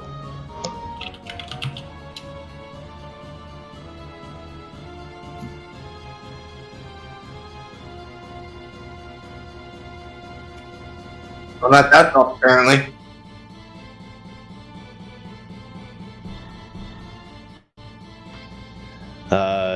But as the blade sinks into this disguised undead, he actually pulls completely in and finishes the creature off. You can see him kind of relish as he pulls the blade out. Okay. They both drop on the floor unconscious. You're out of combat for now. Alright, Drow Warrior 3 actually is completely dead.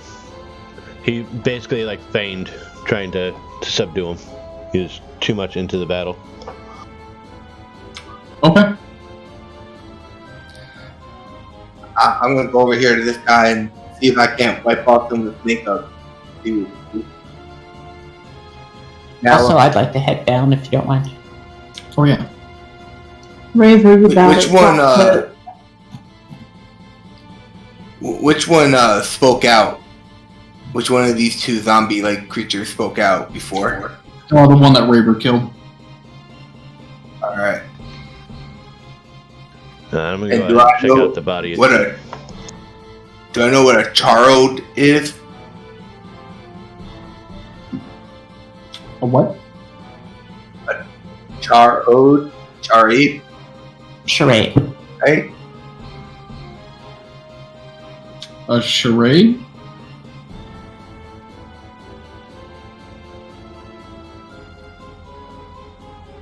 CHAR. Yeah.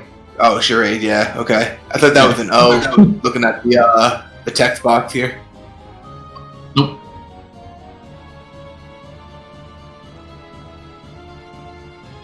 All right. So what do I see when I Scooby-Doo on map? It's a drow and some. It's a drow and some with a rusted rapier and some tasseled up armor. That's about it.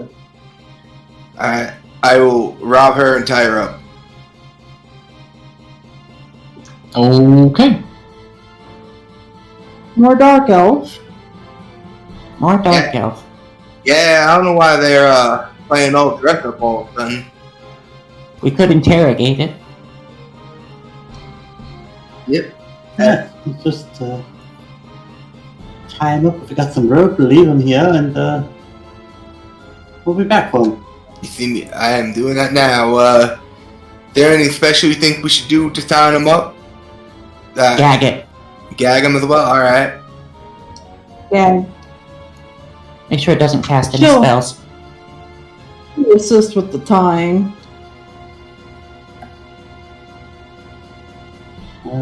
Is there a door out of this room, or is it just the room down here? You can give me a quick inspection. And I'm inspecting over the body that I killed. Okay. They didn't have anything of value on them aside from the rusted weapons and all that they had put on. Alright.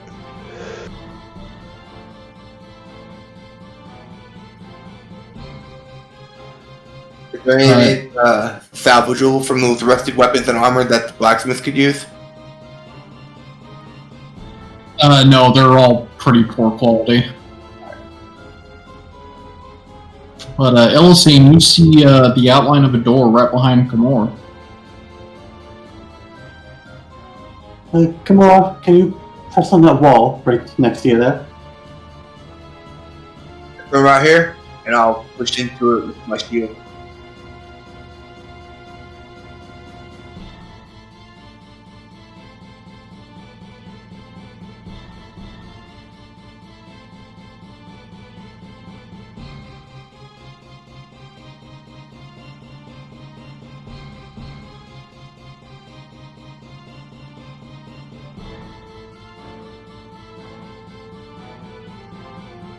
I press a little harder.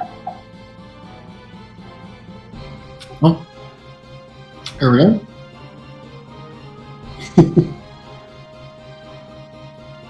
I'll kind of stick my head in and look around, make sure no more dressed up Drow.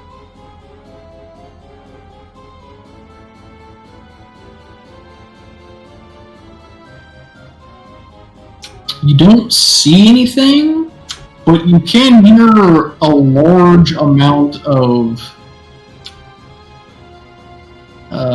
what's the best word to describe here? So, give me a perception check as you come more. I'll determine what all you can hear here.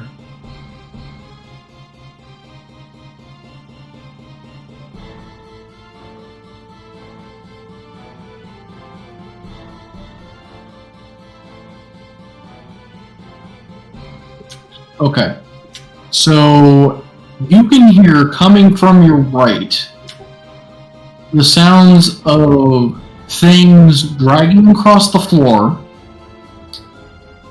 some clacking of some sort, and the sound of large amounts of what sounds like dirt being moved.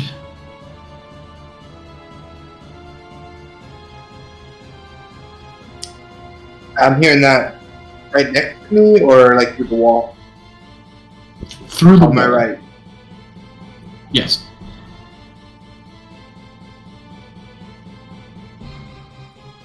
I think I hear something over here through the wall. Time for Siggo to go Kool-Aid Man. I'll investigate this here wall, see if I can't find a way through or something.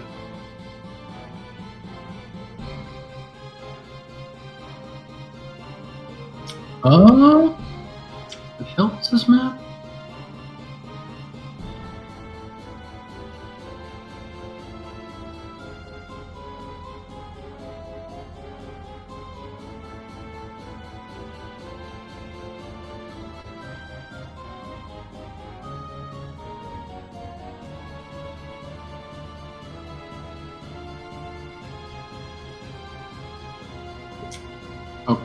Okay. Sorry, these two maps are confusing the fuck out of me. Good, that's what you get. Yeah, for real.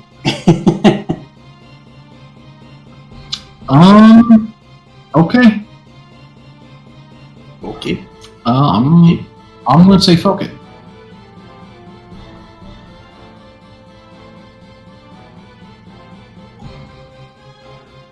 Oh, did I do this the other way? These people are not proficient at making maps. Holy shit. I cast locate object to find the door out of here. You couldn't tell what the weird ass train layout they made?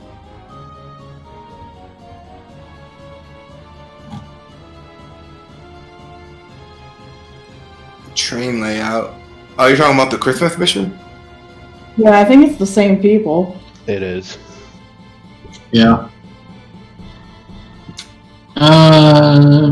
So you find another secret door up by where Sigil is, but like you can hear like just these large amounts of sounds on the other side of this wall, but you don't see a door there.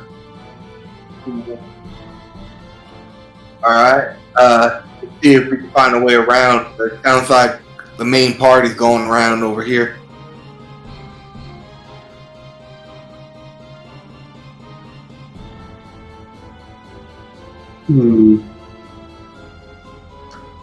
Why they down here then? If it sounds like it's doing some type of digging. If I really had to put my my finger on it, I hear dirt being moved and things like that. No, the three in the small room.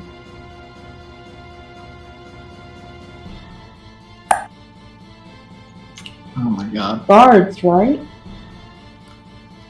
Most likely. I'm not sure what the whole masquerading thing's about though. If guards there, should be door here. Once I get in that room, I'll look around and see if I can't find one. Okay, they would have told you about this entrance. Holy shit, I didn't realize all the way up there.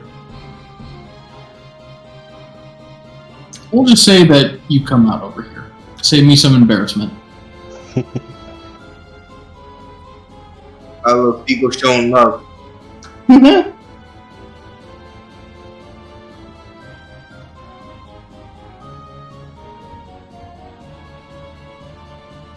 We're being yeeted.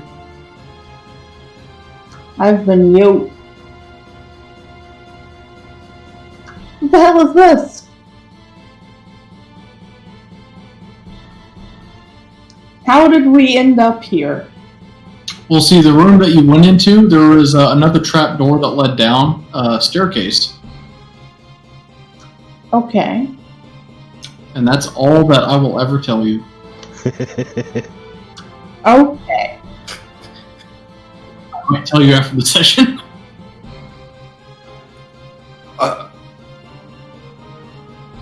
Alright. Okay. I just want to go in the middle here, get a look around. Okay. Are we good to for me to roll investigation? Look around. Yeah, go for it. See if we can't find like another hidden door or something there, Reaver. Yeah, and I'll aid with that. So in here you find a private shrine that has a scroll in front of it. Definitely has some magical writing on there. I'm not sure if you can cast protection from evil and good, but that's what it is.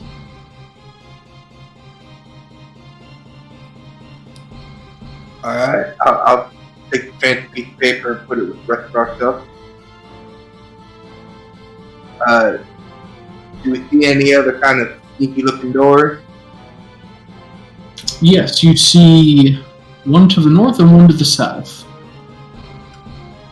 Oh, we got options, y'all. Oh, I'm running everywhere.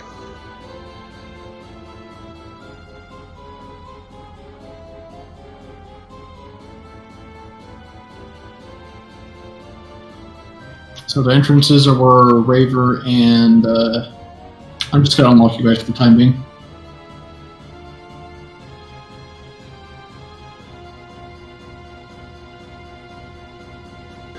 I have a single door over this way.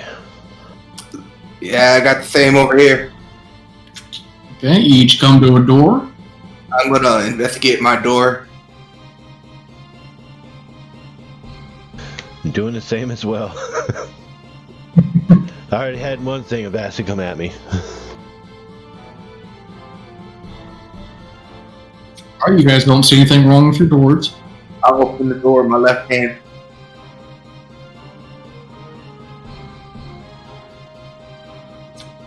Okay.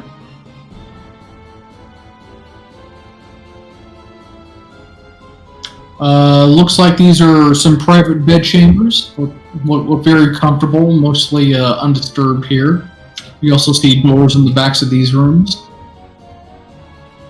Looks like I found another small bedroom and another door leading somewhere else. What about you, Reaver? It's a small chamber, some kind of sleeping quarters, a door as well. Alright, I'm gonna investigate the next door. Get real reckless and go real far away from each other. Yeah. Okay. I'll check this one out as well. Split the party. Split the party.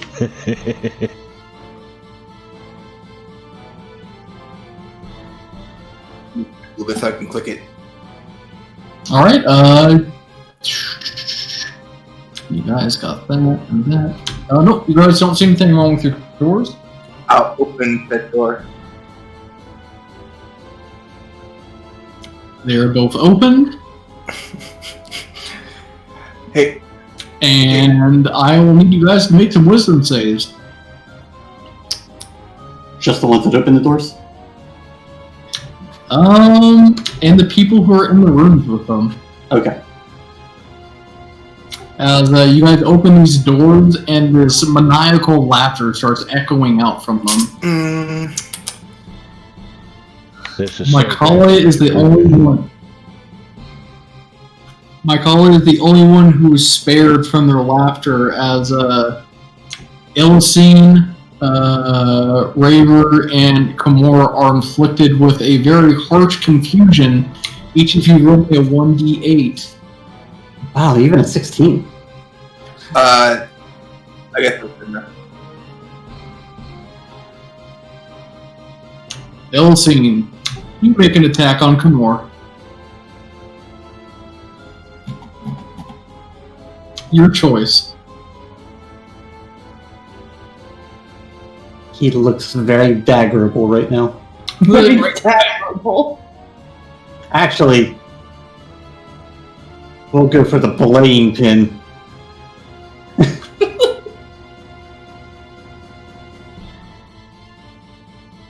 Come on, there it goes. Oh, but it misses. Somebody there?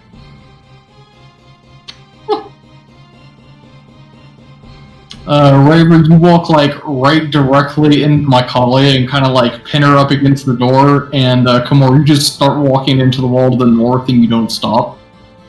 Oh no, I'm glitching, guys.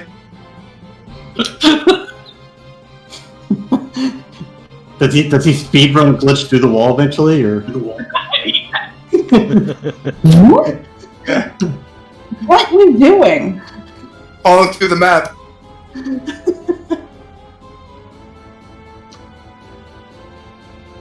Go through the door. It only lasts for a brief moment. You guys get your sanity back. I rub my face. I'm probably all scratched up from it being pressed against the stone wall. I look at the blank pen in my hand and just put that back on my belt. I quickly step back. Sorry, I don't know what just happened. Oh, it was probably due to the laughter, I'd imagine. Are you alright? Yeah, I think so now. And inside these rooms, you guys find what looks like a small little armory along with another door. It contains some scale mail, a warhammer, and a very nice looking shield. I'll go ahead and hold on to these.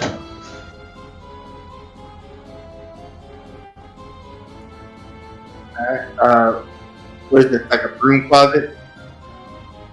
No, those are both armories. Oh, okay. So yeah, I guess we'll grab the stuff here. I'll show it to, yeah.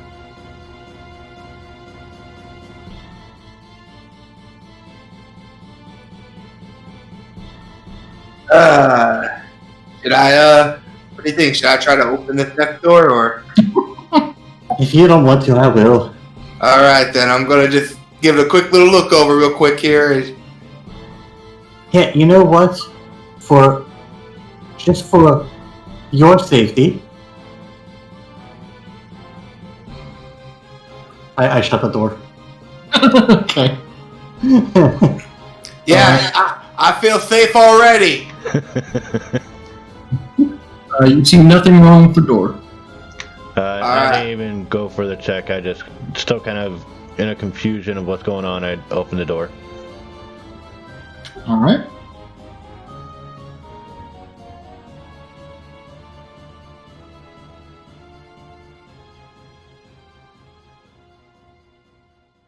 All right, so you guys find stairwells going down, but because of your previous investigation checks, well, Gilmore's and then Raver's passive, both of you are able to see a hidden door at the other end of your rooms. I'll check out the hidden door. Are you still alive in there? Yeah, looks like I found me another one of them hidden doors. Oh, Cool. Hey. More.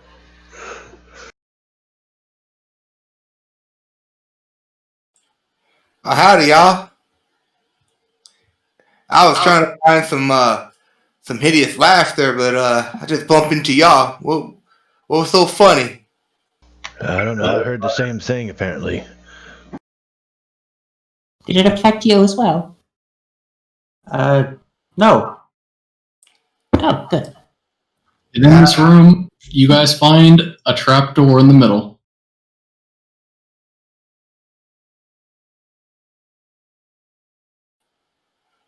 Well, Another I will trapdoor. go ahead and aid Kumor this time with the investigation check. All right, go ahead. Take advantage, mister. Oh yeah, like, clean sweep this door, nothing wrong with it whatsoever. And if it is Raver, you're going to blame him. alright, I will lift said door. All right, it opens. I'll And those sounds you heard from earlier, they're coming from down below. So I'm hearing more. Damn, we heard that shuffling. sound from a long ways away.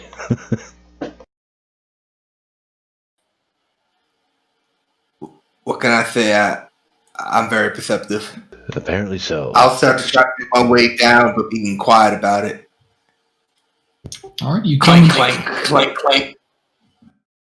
you come into what looks like an empty room, and those sounds, anybody who comes in here can like clearly hear those sounds that he heard earlier on the other side of the wall.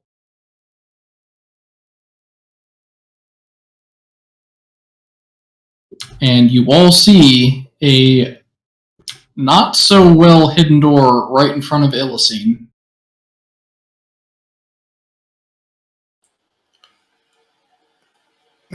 I didn't know this church was like a labyrinth church. Well, Are we ready? open door. Yep, click, click. The doors have opened, and what greets you beneath are the sounds of bones raking together, the moans of the dead, a large, ferocious-looking creature on top of the separated walls here, and a completely intimidating-looking drow standing amidst it all.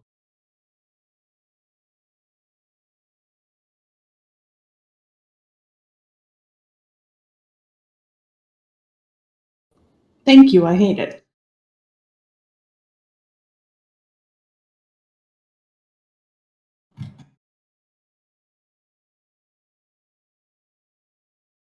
Look how muscly that drow is. Yeah, I have a pick for him. He is ripped. I want to you- see. He's in the campaign essentials. Oh no, he's hot. And you can see him holding the moon shard in his hand as he falls backwards off the shelf. And he vanishes. Oh no, he's dead. And that's where we're leaving off! But I didn't get to see the buff drow guy. You have to see him in campaign essentials. Alright, so where was your